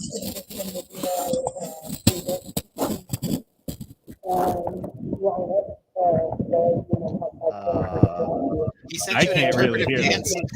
Go into the light, Karen. Go I into can't. the I light. He really liked the I movie can't hear White that at all. Noise. What was that? Well, I'm gonna go to. Oh, you have somebody else? Yeah, so we got a couple of comments. Oh, let's go on with our those before social I do mine. medias. So Coffin Joe said his number 1 is Lucifer from the show. His number 2 is John Constantine from the Hellblazer comics. His number 3 is Lobo from the comics.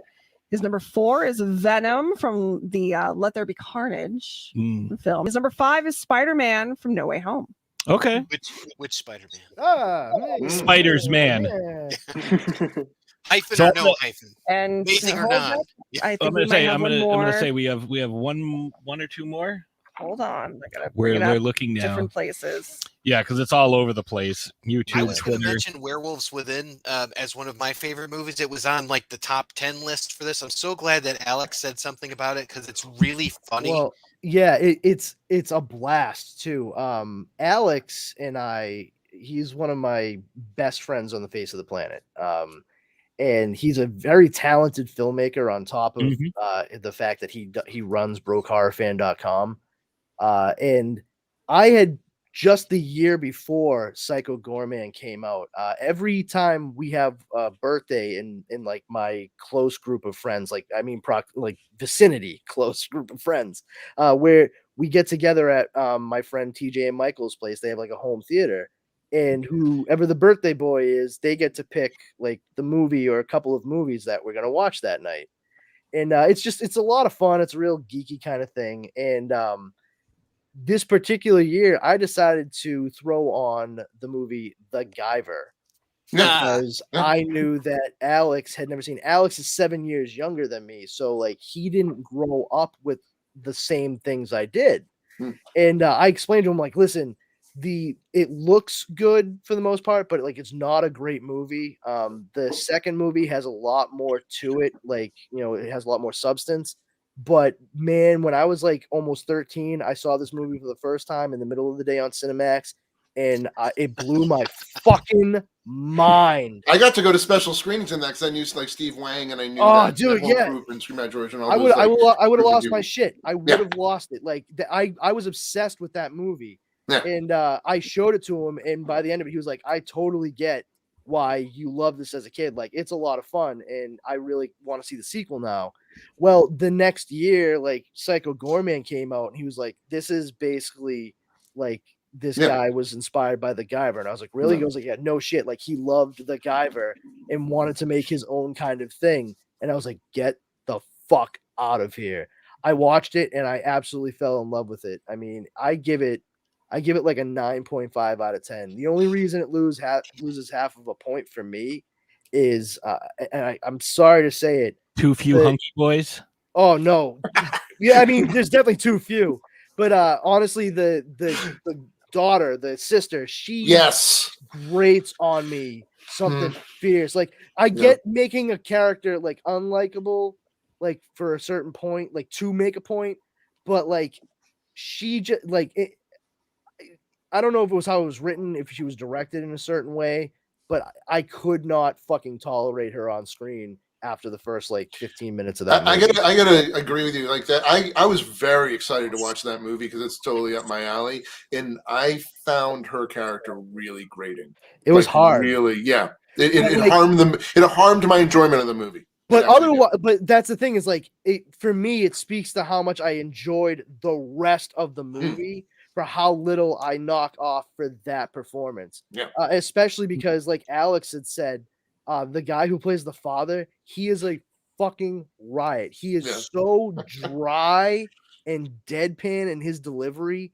It delights me. Like, it warms the cockles of where my heart should be. And Stuart Wellington's in it. So, a big Stuart Wellington fan from the Flophouse. No fans of the Flophouse. It's a bad movie podcast. Name, though. No, sorry, man.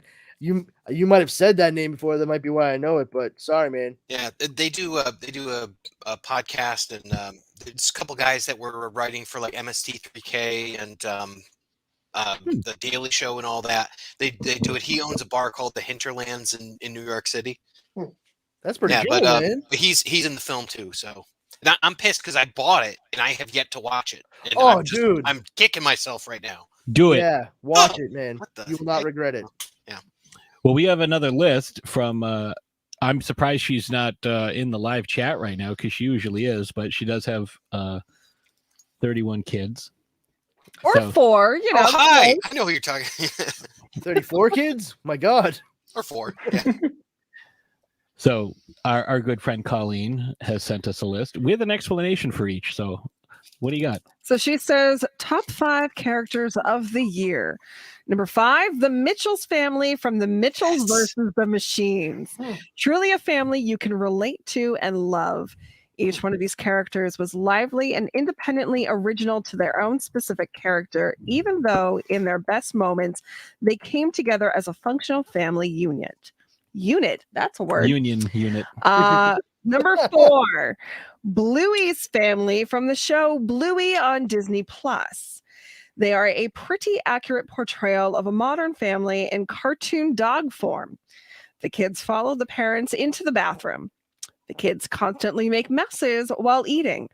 The dad sneaks The dad sneak eats food out of a container in front of the fridge. Oh, you got There me. are always toys on the floor somewhere and laundry piled, and they still have a fun time together as a family.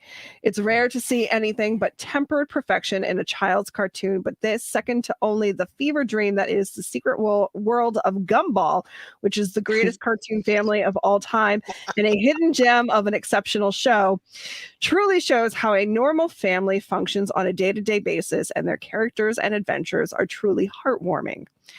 Number 3 is Arisu from Alice in Borderland. Unlike Squid Game, where the main character is a selfish and self-centered person, we have a main character full of compassion and empathy and love who is put through a similarly cruel series of games and must win to survive. The hell he endures emotionally and physically is second to none, and yet he doesn't waver in his convictions. They are just tempered and made even more fixed as he risks himself to ensure the survival of as many people as he can. He is ridiculously intelligent and wields his wits as a weapon without arrogance. He is brave and emotionally wears his heart on his sleeve, which is definitely a detriment to him throughout the show, but he never really changes that about himself and instead remains true to who he is. A truly awesome character whose growth is worth watching in an addictive show.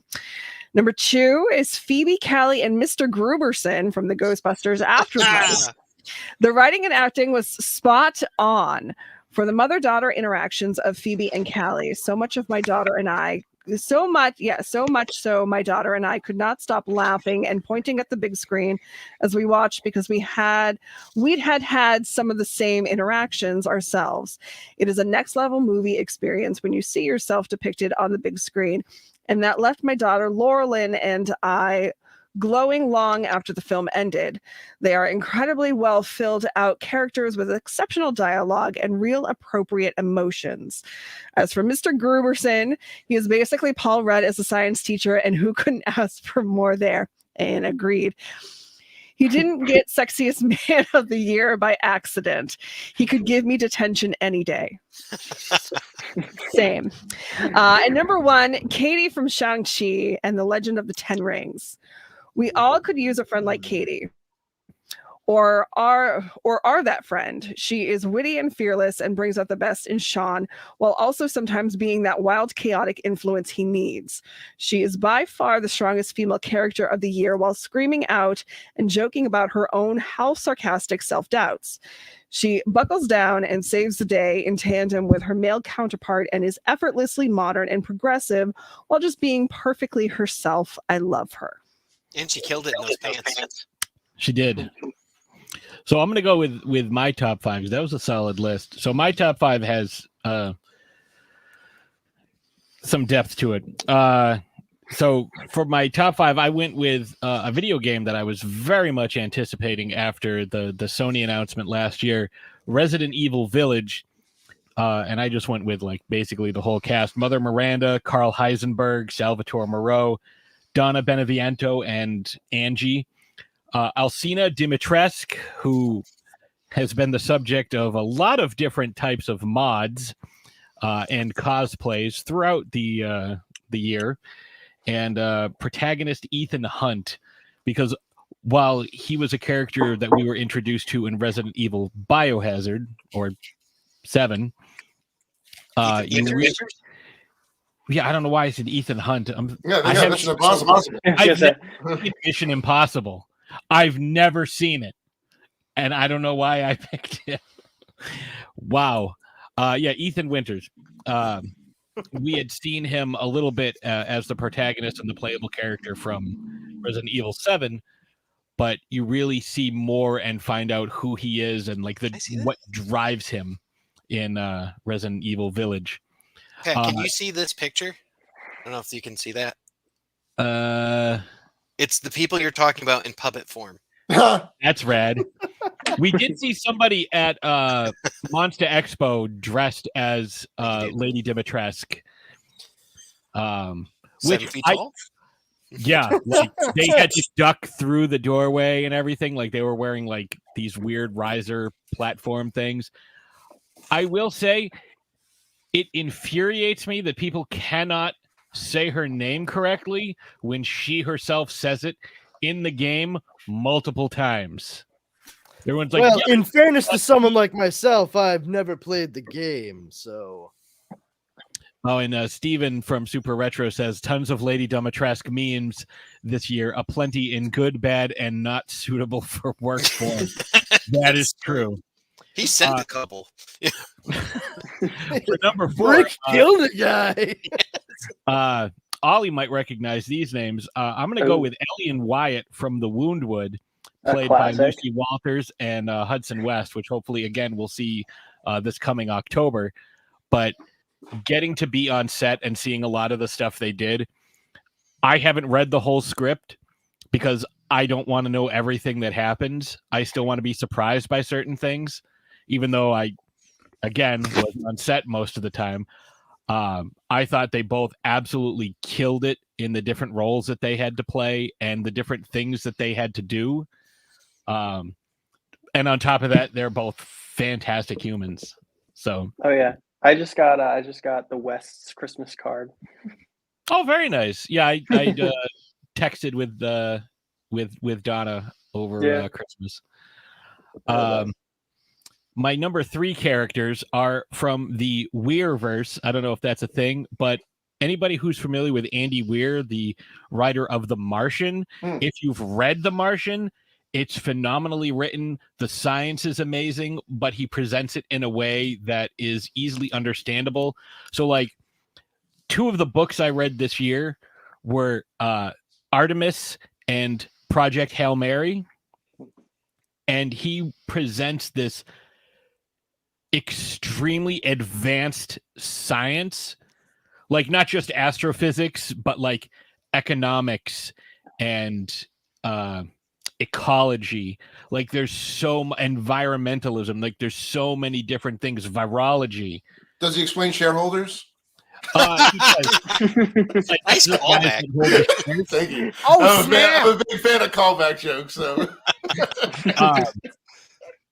And Awesome. one of the first characters, like I mentioned, was this character Jasmine Bashara, called Jazz, from Artemis, which takes place on one of the bases on the moon, where they mine helium-3. Which, if you've seen the movie Moon with Sam Rockwell, is the same thing that they were doing. Never heard of it. But it involves this whole like. But my clone loves it. Yeah.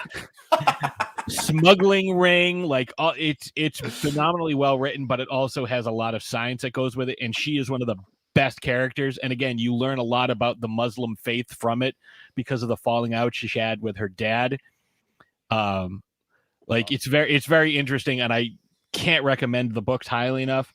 The second 2 characters are Ryland Grace and Rocky from Project Hail Mary. Project Hail Mary is about this bacteria that is found traveling back and forth between the sun and Venus. And essentially what it is doing is siphoning the energy from the sun. And if there's not a way to stop this from happening, Earth is pretty much done for. And this is the story of Ryland Grace, who wakes up with amnesia, has no idea why he's in space or that he's in space to begin with. So there's a lot of, this is what's happening in the present, and this is the problem that he's facing. Here's the flashback to how they got to this point. Rocky is the character as he approaches his destination and he looks out onto, you can see his viewport there, but he's also got a screen. There's an object that's out there. There is an alien ship, and he is able to communicate with this alien creature who only speaks in music notes. Oh, wow. It's like Kurt Vonnegut with aliens. It's fucking brilliant. It is such a good read. It is so well done. Like, all the science, again, is explained like.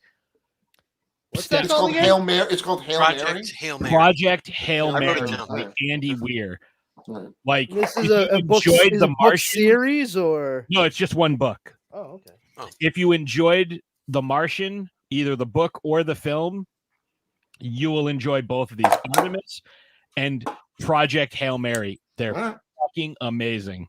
That sounds great, actually. Like, it does sound like Kurt Vonnegut to me, and which I like. Well, I mean, so. it's funny you say like, oh, it's like Kurt Vonnegut with aliens. I'm like, yeah, Slaughterhouse 5. Yeah. Well, I've read that book. in space. When I was working on Salvation, I was a van driver. So for 9 hours a day, I wasn't doing anything. So sitting in my van, I could read, and I blew through both of these books. It took me a day each, and they're like, I think Artemis is like 300, and Project Hail Mary is like 450. Like, they're amazing. Like, I can't recommend them highly enough. So number 2 is actually a tie, because I have an honorable mention because I went with animated characters. The honorable mention is Ron from Ron's Gone Wrong. If you haven't seen it, it's on both HBO Max and Disney. I don't know how that works, but it's on both. And he's voiced by Zach Galifianakis, and he's a little malfunctioning like robot that's like if a robot was a PDA, like all his friends have them, but he got like one that was defective that fell off the truck because that's what his dad could afford. Did you watch this like last week? Yeah. Wow, like it's that good, huh? I gotta see this. I watched it last Yeah, I'm week, really interested in that movie. We both highly recommend it. I watched it, and I say caveat emptor.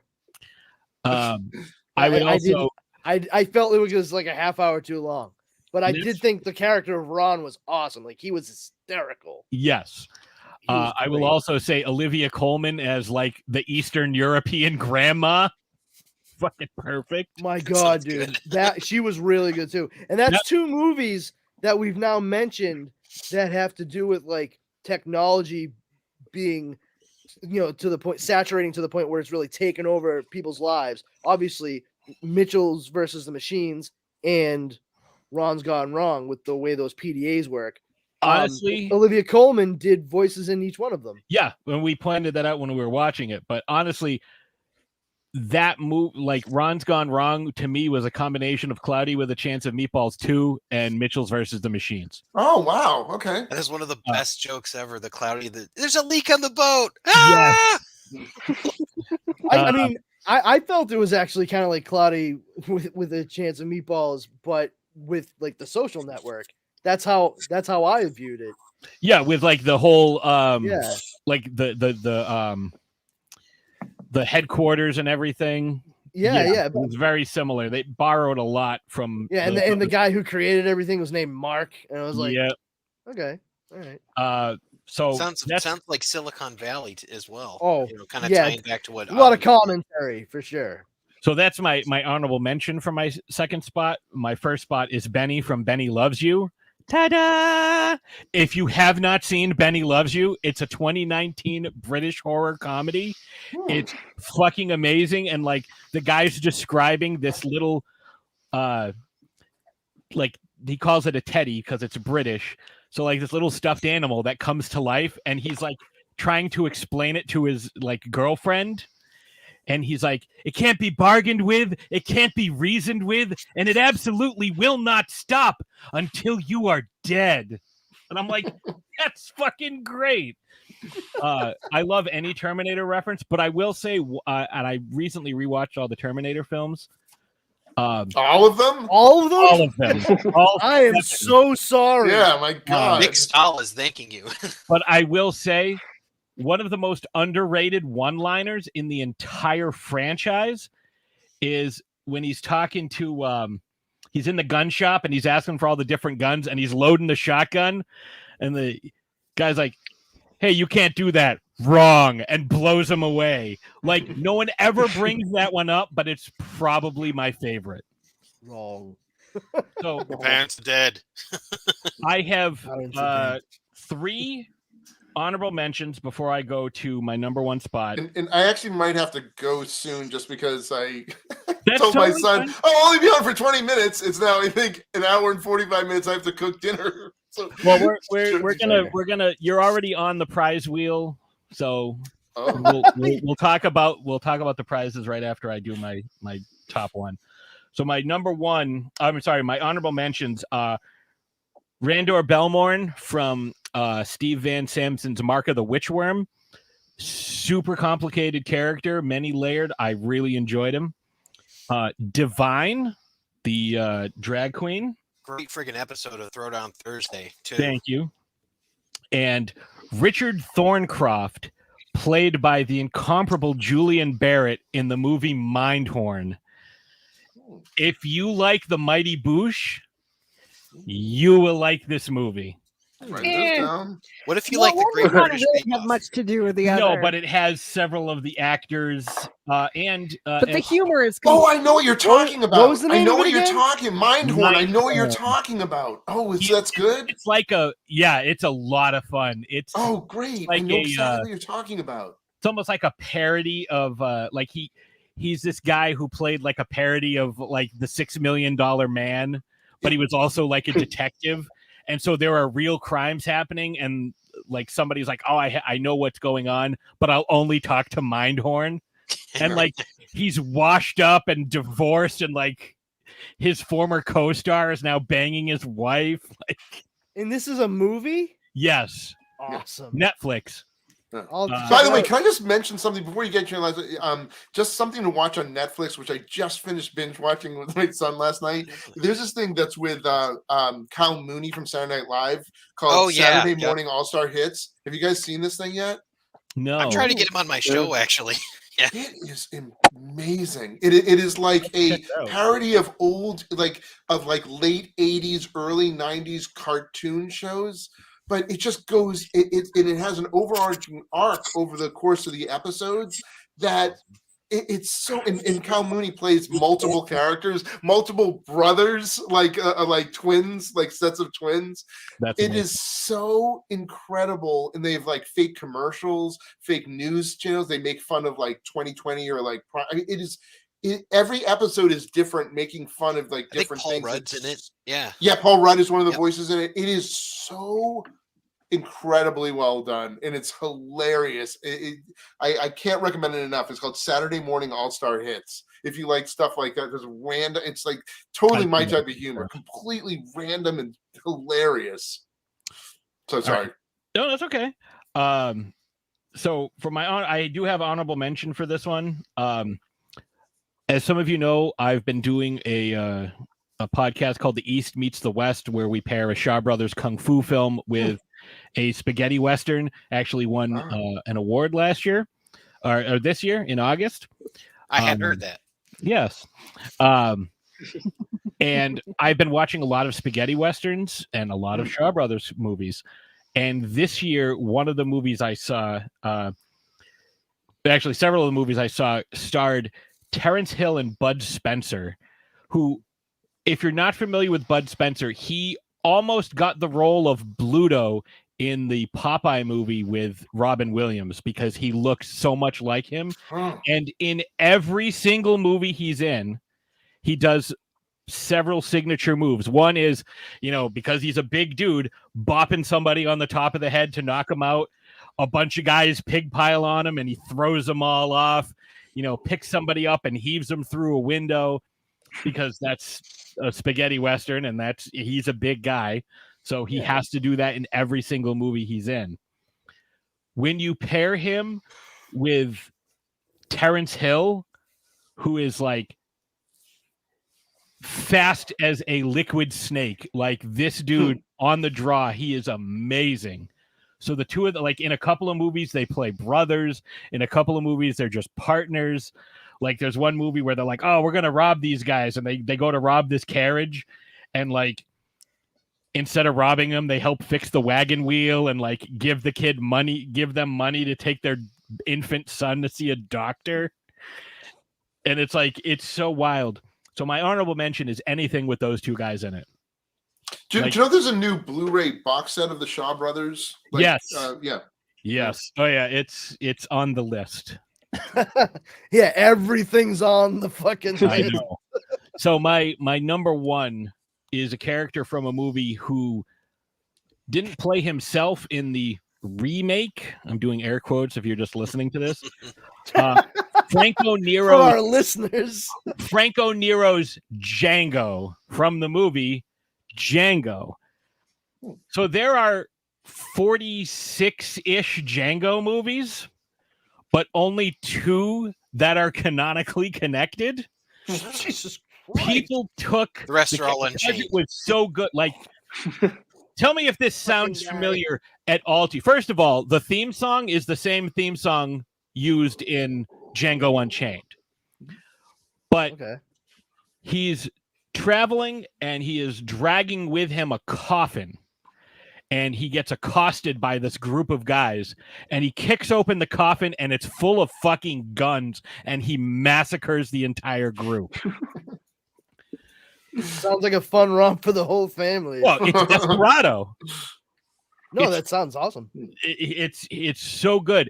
And Franco Nero is actually in Django Unchained because what they did with all the sequels was they would just slightly change the spelling, like take the D off and just call it Django. That's funny. He's the You can guy do that at the 42 bar. different ways. Yeah. Like Django Returns, Django Rides Again, Django 2 Electric Boogaloo. I remember Rango. With a silent Johnny Q. Depp. Yes. Django with a silent Q. Django with a T at the end. It's French. Django's Revenge croissant. returns. Goulet with Robert Yeah, Goulet. Robert, yeah. So he's the guy at the bar in Django Unchained when he's talking to Jamie Foxx. Jamie Foxx says, he's like, well, what's your name? He's like, Django. The D is silent. That's fucking Franco Nero, who is apparently in talks to do a 3rd Django movie. 43rd. Yeah. The real 3rd. But that's my list of so we've been going almost 2 hours. I want to let people know what we're doing for prizes because we kind of should wrap this up soon because we've been going for a while. So for prizes, for anybody who participated, right now we've got 13 people on the list. Although Steven, because it is his birthday and it's my fucking show, we added him an extra spot on the prize wheel because it's his birthday and it's our fucking show. People should check out Super Retro Throwback Reviews too. That's They a great absolutely freaking should. Yes, So absolutely. we have 3 prizes. I like these odds. One prize is this fancy Star Wars keychain, but it also comes with a very rare Gecko the Bounty Hunter. Pog? No, challenge coin. It's a slammer. Okay. Oh, nice. Oh. So for those of you who don't know, Gecko the Bounty Hunter was from The Mandalorian, played by our good friend Dominic Pace. The Man, next he's prize, having a good year too, huh? yes. The next prize is Prince Adam and a wow. sky sled. Come on, not the keychain. Come on, not the I keychain. said, hey. What we're gonna do is winner's choice. We're gonna spin the wheel 3 times, and whoever gets picked first gets to choose what they want. Ooh. So Come on, Prince pick Adam first. and the sky sled. So Is he emasculated in that set? I don't know. I mean, he has a magenta sword. Whoa, that's a bulge and a half. An angle. Yeah. I heard he stuffs his codpiece. And the last prize, which I I told know you, Kevin Smith. I know a couple people are very, very excited for this. This is the NECA figure from The Thing. Oh. Outpost Oh my God. RJ Oh my God. McCready with Come two on. extra faces, some guns, some extra Oh my hands. God, Does he that come with is a bottle of booze? amazing. Yes. Oh my God. Yeah. Fantastic. That is amazing. Oh I'm my waiting God. for the Wilford Brimley. It comes with diabetes. Comes It with does, a bottle yeah. of diabetes. Yeah. Watch And Clark. oddly enough, it doesn't come with a mustache. But My wife said I should check my blood sugar because it was low. And I got so mad I hit her. No, I Then struck her remembered because she we were out died of vanilla 5 ice years cream. ago. So who the hell did I hit? I'm That's Ricky the one Williams. place I like that to I scream got at in mice trouble. with my shirt off. we So got let's- in trouble with YouTube. When are you for, spinning that 20 wheel? We're Stop gonna, talking about we're spin gonna- the we're gonna wheel. go quickly. We're gonna quickly, without huge long explanations, we're gonna go quickly through our top 5 films of 2020. We're going to go in order of how you joined today. So we're going to start, Ollie, because you also haven't said anything for a while. Just sitting here. All right. There's no order here. French Dispatch. Great movie. Love Wes Anderson. Licorice Pizza. Just saw it like 2 days ago. That was a good one. Similar vibe to like the Call Me by Your Name, kind of a little bit of a creepy. Anything is pedophilia was okay in the 70s kind of thing. The King's Man. No Time to Die. I think that was a great way to end Daniel Craig's tenure as a Bond, and House of Gucci, because I love Gucci, and that was a great film. Nice. Cool. Good list. All right, I'm going to go with some movies. I'm going to leave off the big blockbusters, Spider-Man and Ghostbusters, because those are givens, right? Yeah. I'm going to go with Dune, because I think Dune was a really good version, and it was probably the one movie that was like really, really excited to see on HBO Max. I'm going to go with Pig, Nicolas Cage in the movie Pig. I don't know if you guys saw that. Yep.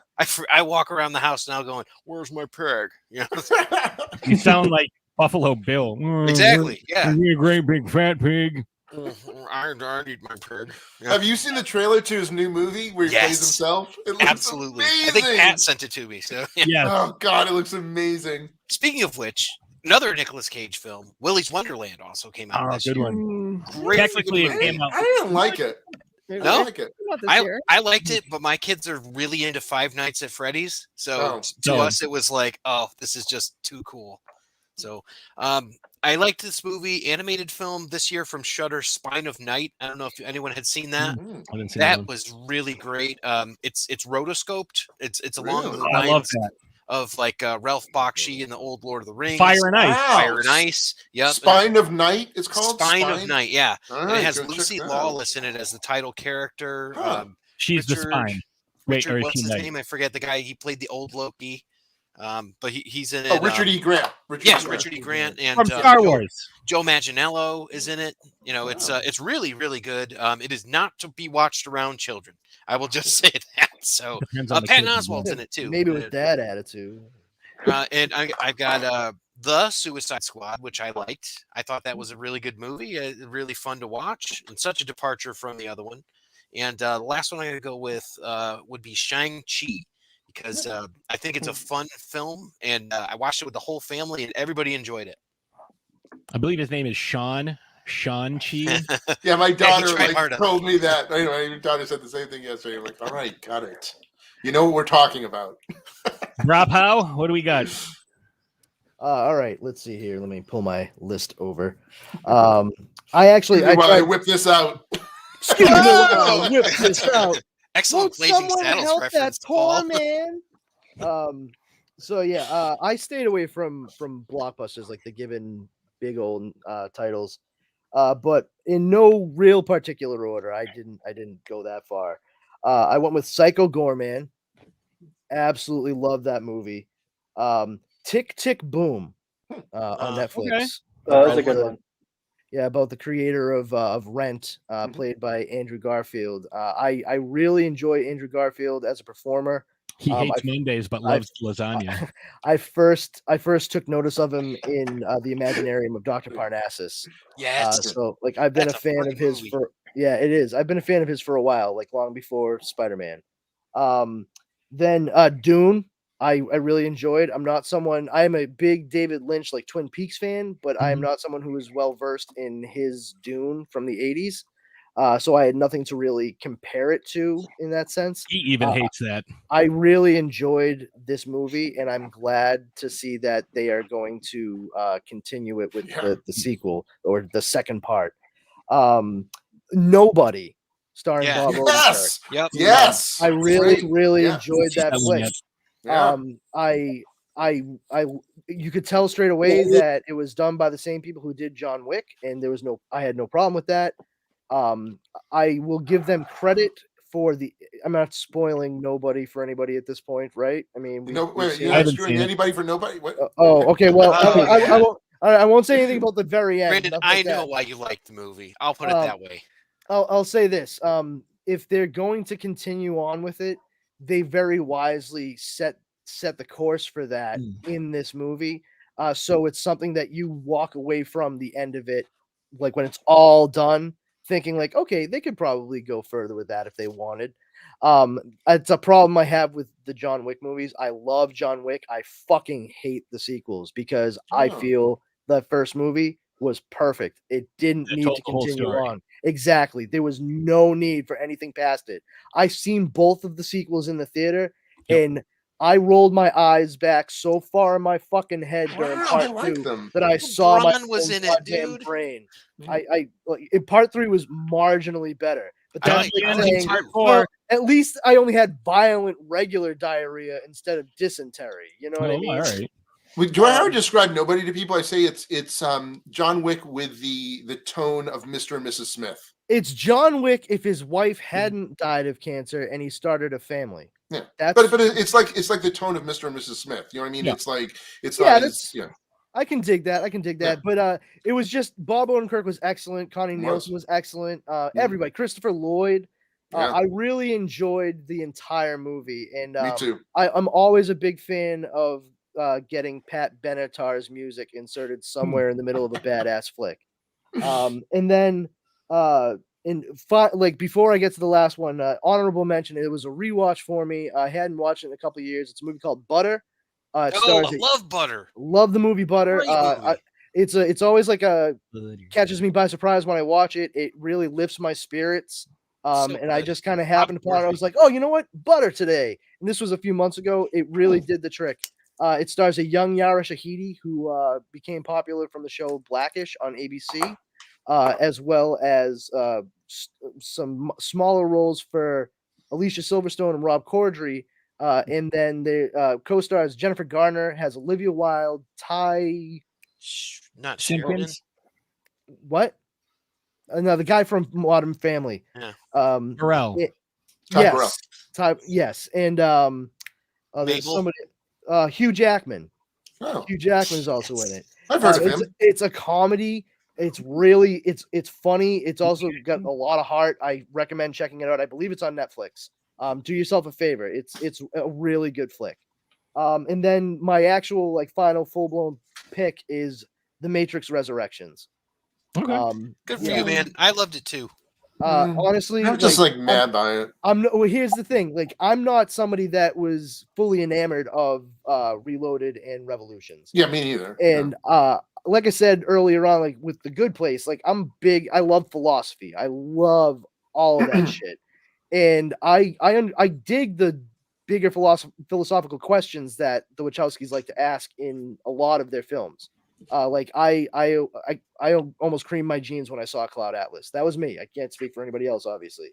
But with Matrix Resurrections, I was not expecting a big, mindless actioner that was just going to be like set piece after explosion after set piece. Mhm. And it's not that I went in with managed expectations or lower expectations. It's just over the years, I've seen the output of the Wachowskis. So I'm familiar with how they were operating at this point in the game. And I went in, and it's not that I was shocked or I knew this was going to happen. It's everything played out in front of me. And I was just like, yes, all right, I fucking get it. And you have actually made it for me to be okay with the sequels that you made to the first movie. And for I'm not like spoiling anything, like I'm not trying to, but a lot of people already know, like, oh, so and so is the one now, and not this guy, not Neo, blah blah blah blah blah. That's not even accurate. It's actually not like accurate, you're no. missing the fucking point. Exactly. If that's your takeaway, it's not that either one of them were the one. It's that together they are the one. Exactly. That's the reason why duality and binary shit, like literally the fucking modal he's running is called binary in the movie. Like it all boils down to incorporating two halves of a whole to make it complete. Like it's a fucking allegory for so many things, but like it's not just like a, oh fuck this, blah blah blah. Like calm down. Like there are deeper reasons and explanations for what you're seeing go on before you. And really considering everything that we've seen in the Matrix previous to this movie, it shouldn't be that much of a surprise. Right. I really enjoyed it. I've seen it 3 times already. It's You and not I a will movie talk everybody's going to get either. I feel. Yeah, I mean, like I didn't. Here's the thing: I saw it like the other day. I didn't hate it. I was like, all right. It's like my second favorite Matrix movie. I mean, I That's thought it was fair. definitely better than but I wanted to love it, and I didn't love it. I just sort of like, all right. You know what? That's fair, man. Because like for me, I guess you could say like I didn't love the movie as much as I love the ideas of the movie. It definitely has a lot of great ideas, and the philosophical stuff going on, the binary stuff is interesting. Yeah. And I do think it's interesting how she played with bullet time in it, because I think a lot of people were expecting what we got in the previous films and to subvert it I think in a good way. Where Neo is attempting to utilize it, and he kind of is, but because of the analyst, he's completely changed the way it works for Neo. So he can still do whatever the fuck he wants, but the analyst will always be able to reset it back. So it doesn't matter. And it's all brilliant. You just have to remember that the first movies were all about humanity's relationship with technology and the internet and how we use them. And by the time we've gotten to Resurrections, it's actually our relationship with the internet and technology and how it uses us. Yeah. Well, we could definitely go down this whole huge rabbit hole. But that's my if any one thing was a number one for me this year, it was Matrix Resurrections. So Paul, let's get to your list. Okay. All right. So I'm just going to give you from 5 to 1, and I'll mention an item we mentioned before we get to number 1. So I had Pig as my number 5 movie because I thought that was a nice surprise for me. That movie was, I remember seeing it, and I thought it was going to be maybe something like a John Wick type movie, and to be surprised that it's not. It's a really great character drama, and just absolutely adored it. Actually, just bought it on Blu-ray, and I'm going to watch it again in the next couple of days. My number 4, Licorice Pizza. I just saw it the other day. Boy, I loved every minute of that movie. Wow. It was so wonderful. And those two, Haim there, and what's his name? And it's the guy's son there. God, my brain's not working right now. I can't think of it either. Yeah. Boy, were they terrific. I mean, they're stars in the making. That was a really enjoyable movie. I giggled my way throughout the entire film. Isn't that Bradley Cooper in that? Yeah, Bradley Cooper's great in it too. He plays John Peters. It's incredible. It's incredible. Magnificent piece of shit. Yeah. My number 3 movie is The Green Knight. I absolutely I'm a huge A24. Like anything A24 does is usually good by me because I like unusual stuff. But you know what? I haven't seen a movie in a while that filled me. And I went to that movie with the highest of expectations and it surpassed those expectations. Wow. And I know it rubs some people the wrong way, but I haven't seen a movie in a while that was just so that had that sense of awe to it. You know what I mean? And it's not, awe doesn't need to be the most incredible special effects thrown at you a million miles an hour. There's just some certain scenes that, that were just wow, this sense of wonder. It brought back the sense of wonder, which I really enjoyed. And I really loved The Green Knight. My number 2, I'm not going to ignore blockbusters. I thought Spider-Man No Way Home. Wow. I've seen it twice already. I saw it on Sunday and I took my kids to see it on Tuesday. And I was like, wow, what a great movie. What a great movie, and really a lot of emotion going on there. And it was interesting about it is that based on the trailers, because once again, I've seen these trailers a million times. Remember, not everybody here has seen it. So. Yeah, no, I'm not gonna. No spoilers. I'll never do spoilers. I did not expect the plot to be what the plot was. What I thought. I agree. Based on the trailers, so it was nice halfway through the movie to go wow, I don't know where this is going. You know what I mean? And that was really nice. So I really loved it. Just quick honorable mentions, like someone mentioned The French Dispatch. I just want a fun movie. Just it's kind of plotless, but I just enjoyed it. There's a lot of joy to that movie, and it was Wes Anderson at his most. Yeah, Wes Anderson. Yeah. I think that is the and plot, is that Wes Anderson directed it. Yeah. I like that. And here's the thing. Here's a movie that did not deserve to bomb is The Last Duel. I don't know if any of you guys saw The Last Duel. I haven't seen it. Yeah, I saw it. It's like Rashomon. It's like Rashomon. I didn't know it was going to be told Rashomon style. And I got to be honest, I thought it was a really, really well-made movie. I get that, but I mean, for a contrary opinion, it's also flat. at times. Like the acting is like Driver's good and Damon is good, but like whoever they got to play the wife, and it's just like I don't know. Like it's spectacular You know that to look at, man. It's You really know, that's great the to look girl. at. That's the girl from Free Guy. You know that? Is it? Yeah. Oh, Jodie Comer. Yeah. Yeah. I didn't realize, and I don't really know who she is. I guess she's from like some TV series. But Yeah, my one of my wife's favorite characters, Villain Lee or something like that. Oh, Villanelle. She's from Killing Villanelle. Eve. Oh, she's from Killing Eve. Yeah, I had like no idea what this girl is. She's in the Free. I really enjoyed her in Free Guy, and then I was like, I thought she was really good. Driver is so good in that too. The last duel and all that, and you've got Damon there, and Damon does not look like you'd expect him to look and everything. And just playing off of him, I'm like, wow, Driver is eating up this scene. Yeah. So I mean, like, I thought it was a handsomely Adam made Driver. movie. It looks fantastic. Absolutely. It was a handsomely made movie. It did not deserve to bomb the way it did. And then my number one movie, which I predicted would be my number one movie. And see, I'm different, Brendan. Like, I am a huge fan of the David Lynch version of Dune, and I can quote that movie up and down. And it's. I absolutely love this new version of Dune. And what's interesting is I saw it in both IMAX and I got to see it. I got to go to a screening at Warner Brothers they showed it in their big theater. And then Denis Villeneuve and Eric Roth and John Spaeth spoke afterwards. And then you went upstairs and there was a museum with all the props and all the costumes. It was I was like, this is fucking why I love living. You know what I mean? Yeah. I get to See, go like to a something Chris like Blade, this. and oh my god! No, you should have seen it when I saw it because I was like in my living room. This That's all I got. deserved to be No seen. museum. No, this needed to be seen in a theater. But here's the interesting thing: I almost preferred it in 235 as opposed to IMAX. Really? felt Was more it too much? Was it too much to try to take in with IMAX? No, it just felt more epic in 235. I can dig that. I mean, part of it might much be sand. this is weird. It might be conditioning, honestly. I like sand. I don't know. It just like it was like I definitely wanted to see it in IMAX, and I saw it in IMAX, and I was like, wow, this is great. But then when seeing it in 235, it felt bigger to me. I don't know why. It was classic, man. Yeah. It's like going back to Coke Classic after having New Coke. And then, hey, one movie I want to mention that nobody really a movie that slipped under a lot of people's radar that's worth mentioning is this movie called Cop Shop. Are you guys even familiar with that? It's with what's his name? Frank Grillo and where's my brain? I can see his face and what's his name from 300? Gerard Butler. That movie is like Assault on Precinct 13. It's really great.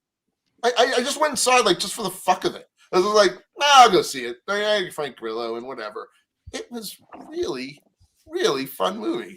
It was on the list. He was great in The Hitman's Wife's Bodyguard. Frank Grillo. Yeah, that was really funny. Yeah. So Cop Shop. See if you get a chance. See Cop Shop. All right. So before we get to Ash's list, Steven and Sammy sent in their list. They had a top 4. Steven did say his top character from this year was the Watcher from What If.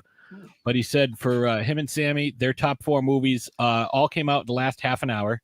Okay, before you start, I'm just gonna jump off for 1 second. I'm gonna just check on my son, and I'll be right back. Do what you need to do. Leave my thing live. All right. Sorry. Don't Look Up, Ghostbusters Afterlife, Spider-Man No Way Home, and one that's on pretty much everybody's list so far, Dune. Nice. So that was their top 4. He's a harsh movie critic. Do not. There is no try. Yeah. That's what I kept saying. I think that's the name of our episode. Yeah, I think it is. No, actually. Am I the only one that didn't have Dune on their list? And That's Dunes. I don't have Dune on Yeah, my but you did have Licorice Pizza, which I wrote down, so I need to see that. I haven't seen it, but so Ash and I are both going to do for the sake of time, so we can run this giveaway. Do your thing. We're going to do our top 5 2021 films and our top 5 films that we saw this year for the first time. So Ash, you go first. Yeah, so here are my top 5 first time watches. Atomic Blonde, Resident Evil, the first one, so not the new one that just came out, but we went through the whole Resident Evil series, and I enjoyed them all, but I really enjoyed the first one. Event Horizon. Oh, I got the Scream Factory version. Yes, I had a lot of fun with that one. The Mummy and The Mummy Returns. Great episodes. Ooh, Those were awesome episodes. Number 1 on my list is The Matrix. Yes. I fucking loved it. I can't believe it it's took me so good. Which movie? Sorry. How disappointed were 1999. you in Reloaded and Revolutions, Ashes? He's not gonna like this answer. I had to really sit with it and kind of digest it a little bit afterwards. Like watching it, I'm a little bored with the storytelling. It's a little muddy, but afterwards, thinking about both of the films, especially the two films as a whole, it made more sense. And especially doing research for the show, and especially to be completely honest with you, watching Resurrections made me like the other two films more. Yeah, so this was your You list of top five described that you just most watched this year. Perfect microcosm of everything I went through over the course of like 2 years after seeing those fucking movies.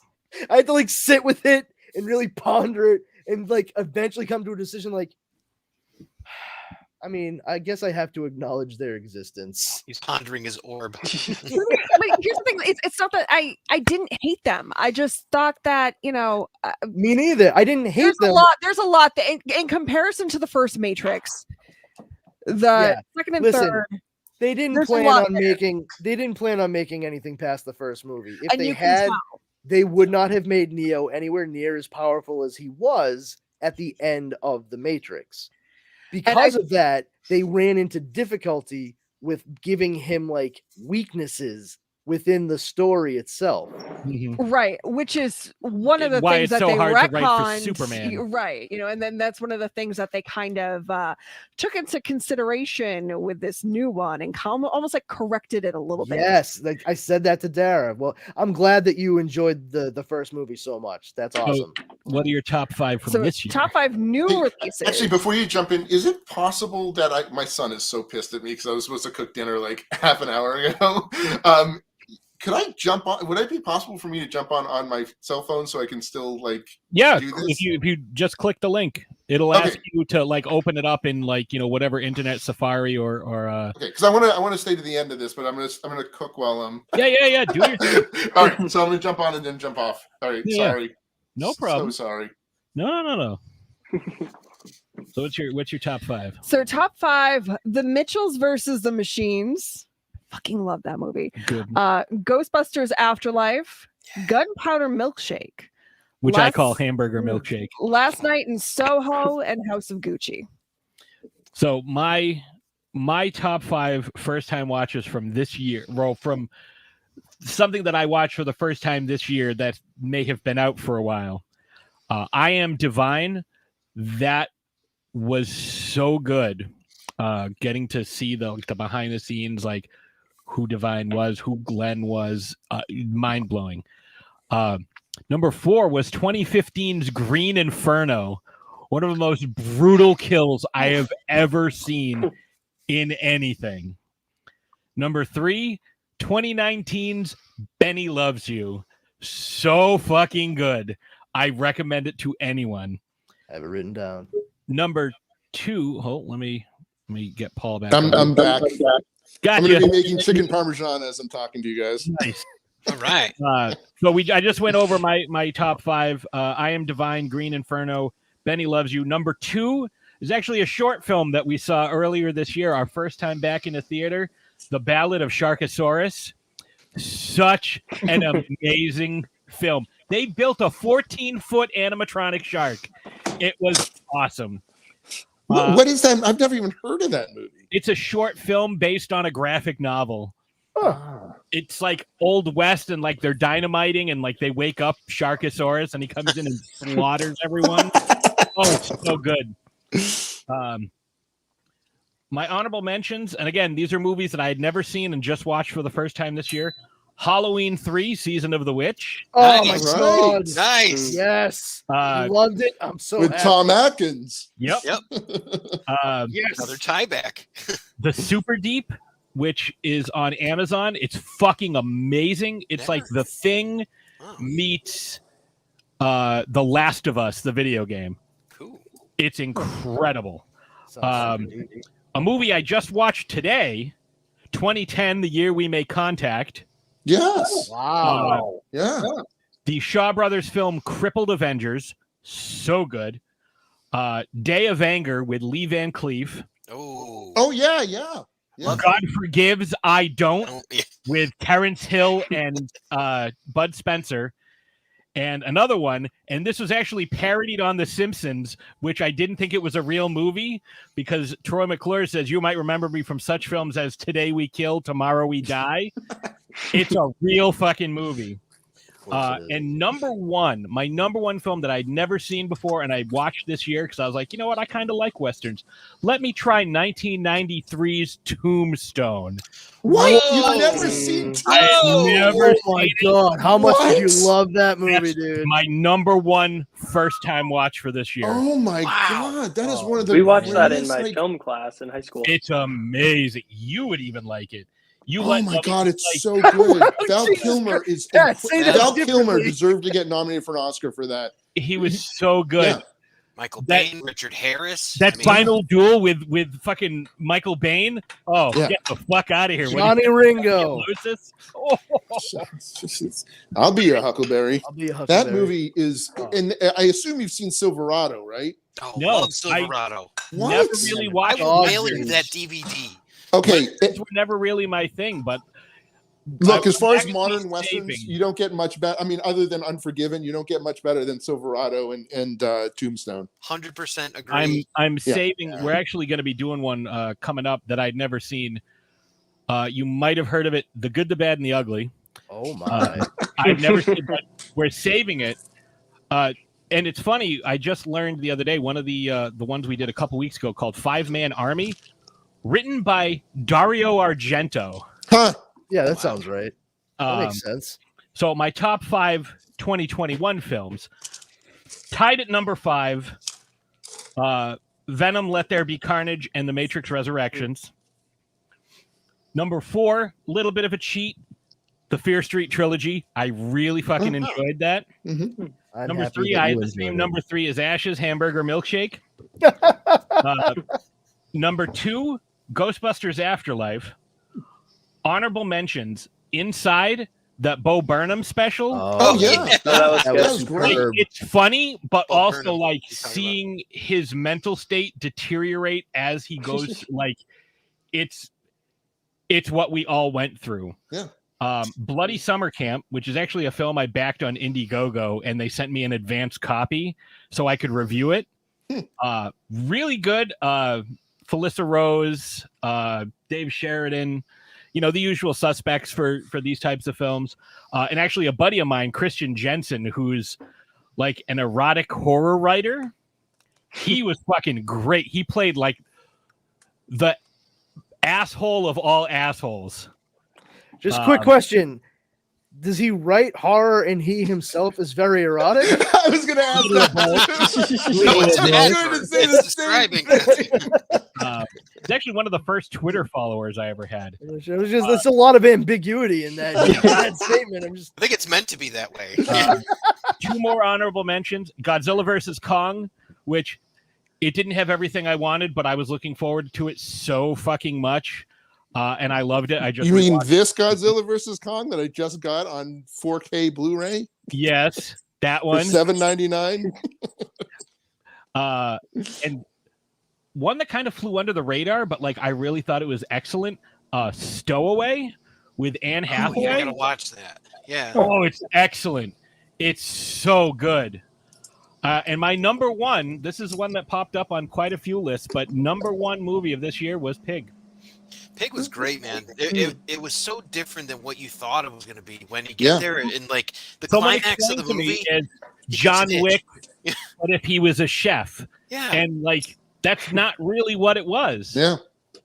That final like confrontation scene where he's got like he goes through this whole movie like he has this eidetic memory when it comes to like meals he's cooked.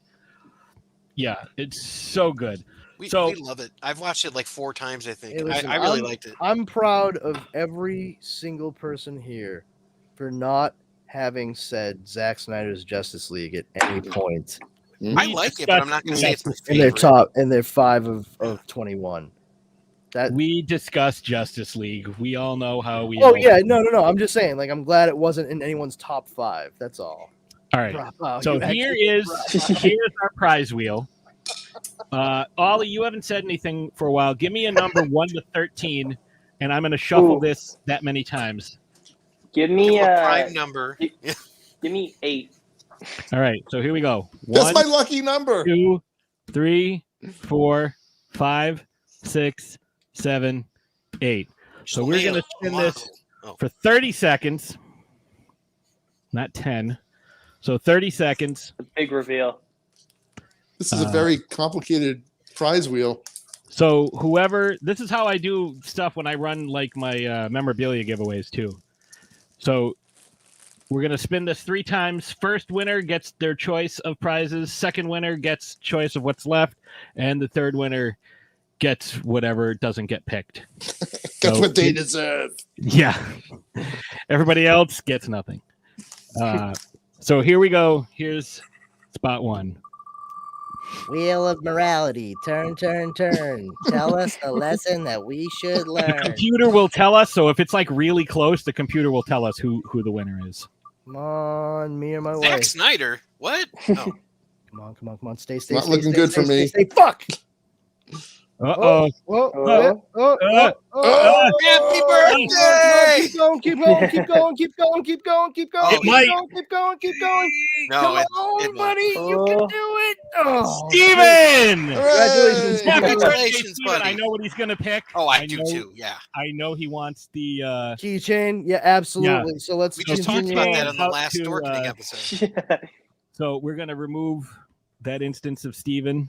Happy birthday, buddy. That's He said awesome. NECA. So congratulations, Steven. When you get a chance, DM me your address. I will get that out to you. Happy fucking birthday. Yeah, I was DM kinda me your address too, pal. All right. So we're actually, because Steven won and there's only 3 prizes, we're going to remove Steven off there. So, Yeah, suck on that, Christina. so here we go. This is for prize 2. Do you want to shuffle it up again? Yeah, shuffle it up again. All right. Brapow, how many shuffles? 6. 2, 3, 4, 5, 6. Here we go. This is for the second prize. Land on my name, you feckless boob. Oh, you got a good shot at it. No, I don't. Son of a Yeah, you do. No, I don't. Ali. Going to Ollie or is it going to Colleen? She's the luckiest person ever. So, look at that. So Colleen gets to choose between one of those two. After I was Steven saying, makes his choice. who earns? Remove. Paul, how many times should I shuffle it now? Are you asking me? Yeah. Burns? Once. One shuffle. There we go. All So I have right. to cook. Here we go. Coffin Joe. He's the coolest guy I know. Coffin Joe. All glory to the Hypno Toad. I know. I think I'm gonna pass out. Ah, man. Oh, it's coming to Ollie. Is it going to Ollie or is it going to Adam? No, it's gonna go. Going to Adam. Again. It's gonna go past me. Ah, Oh! twice. Damn. You get what you deserve. All right, so Adam wins the third prize. All So we'll right, have congrats, to, Adam. I hope so it's- I hope it's like congratulations to the winners. This is fucking rigged and bullshit. Fuck everybody. All right, so let's stop sharing. You don't need to see my I makeup. was having fun until now. I only have Ninja Turtle themed prizes, so otherwise I'd suggest something, but it's like, you know. Well, we wanted to go with 3. We I was going to be like, oh, we're going to get like 20 prizes, and I was like, nah. We were out when we went to Target the other night, and I was like, I'm going to get some prizes, and I walked down this one aisle that had all this He-Man stuff like marked on clearance, so I got a giant fucking Battle Cat like marked down. It's got 30 points of articulation from the Revelation Yeah, series. so I'm that's gonna need Pat's pictures, new Pat, fucking so- Battle Cat. Yeah, well, yeah. And then they had the vehicle. It says vehicle / like evil creature. The land shark that was like $12.50 because they had the Revelation stuff and then they had like the retro stuff. Oh yeah, yeah. So I got the land shark and Panther. Nice. So I have Battlecat. I have flock? I don't know. I haven't opened it yet, but they're all getting open. Like the boxes are dinged up. Like I don't give a shit. But That's awesome. so I want to thank you guys. Adam, his computer started updating, so that's why he got booted off. He messaged me, but he said he had a good time, and he thanks everyone for letting him join in the conversation. But like we were happy. Yeah. Enjoy your prizes, Adam. No, it's cool. He didn't man. earn it. Yeah, it's cool that you fucking bailed halfway through the show and you still we won can a do that? prize. That's awesome. I guess I'll bail halfway through a show next time. Maybe I'll win something. You always win. You won my I fucking know, raffle. I fucking win everything. I really do. It's like I have a We had horseshoe this up my huge ass. raffle at Scaricon with like all this shit in it, and he won it. Yeah. Well, you guys won my heart. I just want to say that. Hey, listen, I gotta go make some chicken parmesan. So Wait, before you go, where can people find you and your work? Like, where do you like people following you on social media? Actually, I just launched a new website. So if you go to paulsalamoff.com, you can check out all the sort of stuff I'm up to. You can watch Encounter on a whole bunch of different streaming platforms, or you can buy it. It's on Blu-ray. My new graphic novel series, Hired Guns, is out from Marcoja. Issue 3 just came out, and issue 4 will be coming out in a month or so. Yeah, I guess Paul Salamoff. Or if you just want to friend me on Facebook, I like friends. So We'll talk about Dune. thank you guys for having me. I mean, really, thank you guys for having me, and also great movie recommendations. I wrote down a whole bunch of stuff that you guys recommended. So thank you. The gift of movies is always, a good gift. So I'm going to bid you adieu. Have a great night. All right, take care, everyone. I really enjoyed it. Thank you for having me. Thank you for having me. I really appreciate it. All right. Take care, Paul. See you guys soon. Take care. Bye, Paul. Guys, I did the math. He spent $703 on movie tickets this year. It all depends where he is, what's he doing. What are you averaging? $10.99 a ticket. Oh, yeah. Well, he's in California. You don't know. Mid-COVID, we would rent out whole movie theaters to watch movies. Just my family. Well, Ollie, not everybody has that option. I wanted to do that, Ollie, but no one else fucking had. Ollie drove a different car to set every single day. Ooh. That's awesome. Wait, are you actually Oliver Queen? This one's dirty. Get me a clean one. Are you Arrow? Yes. Oh, this one's out of gas. Get me another. Oh, I had to trade my car in. Why? The radio, the song came on. I didn't like. Wait, were you the kid in the toy? Yeah. So, Ollie, where can folks follow you if they want to interact with you on social media? Nothing I've worked on has come out yet because I am a 19-year-old movie producer. So obviously, turnaround time is not in my favor as of now. But if you want to follow me on Instagram at OllieToy, OLLIETOI, you can watch my stories. It's usually just me doing dumb shit on movie sets because that is the best place to do dumb shit. It's true. There's lots of cameras around. Make sure you catch everything. I'll tell you one thing. You got excellent taste in movies. I really like the 5 that you picked, and I really liked the characters that you picked. I need to get on watching Succession. Yeah, me too. It's like it murders you on the inside watching it. It's just it's like a thriller almost. It's a great show. Nice. Yeah, between the two of you talking about it, I'm like, I guess I have to. It's like how these guys got me to watch Ted Lasso. So. Oh, dude! I mean, I freaking there was no calf wrangling throughout the entire series. Damn it, Christ. Coop, where can people find you? Most of the time, you can find me on the Dorkening Network, where I kind of come on to different shows apparently. But there's a couple different podcasts that we're doing. One called Comics Paradox with Brandon. It's actually Brandon's show. So, and then we have the Dork Night, which is a Batman themed show. I'm on Geek Life HQ, who has just had their 100th episode. So also on the Dorkening Network, and Epic Tales from the Sewers, where I talk about Ninja Turtles. Powerful Brandon, how about you? Let's see. Well, I mean, Justin just covered. We are doing the Dork Night podcast, where we just talk about Batman stuff. With Leo Pond as well. It's a lot of fun for me, especially. I mean, I think I get the benefit of it because the two of them are huge Batman fans, and I'm a bit more skeptical. So it makes it's like 80% about Superman, and you know it. Yeah. No, not at all. No. I mean, maybe like 15%, not 80% though. But that's a lot of fun. And then yeah, Comics Paradox is all about alternate reality stories, like what ifs, else worlds, just like different takes on characters, things like that. It's been a lot of fun so far too. But otherwise, I'm usually on the Dorkening Wednesday night podcast at 9 p.m. Eastern Standard Time. And you can pretty much follow me on Twitter at Brandon's Powers, on Instagram at This Brandon Has Powers. And if you're on Facebook, come on over and check out the Powers Combined group. It's a group of geeks that, we just get together, have fun, good time. Our number one rule there is don't be a jerk. If you violate it, you will be booted so fast it will make your head spin. We are all just there to be geeks in a very non-judgmental space. You like what you like, and if you want to share it, hey, cool, like do the thing. But yeah, that's my deal. So come check that stuff out. As for us, you can find us here each and every Thursday. You can find us at throwdownthursdaypodcast.com. You can find us at our Facebook group. You can find us at the Loudest Sports Show Facebook group. We'll be starting that back up next year, which sounds like a long way away, but it's not. But we'll be starting that back up. I have a lot of sports memorabilia stuff that I want to start giving away because I have like too many of them. No shit.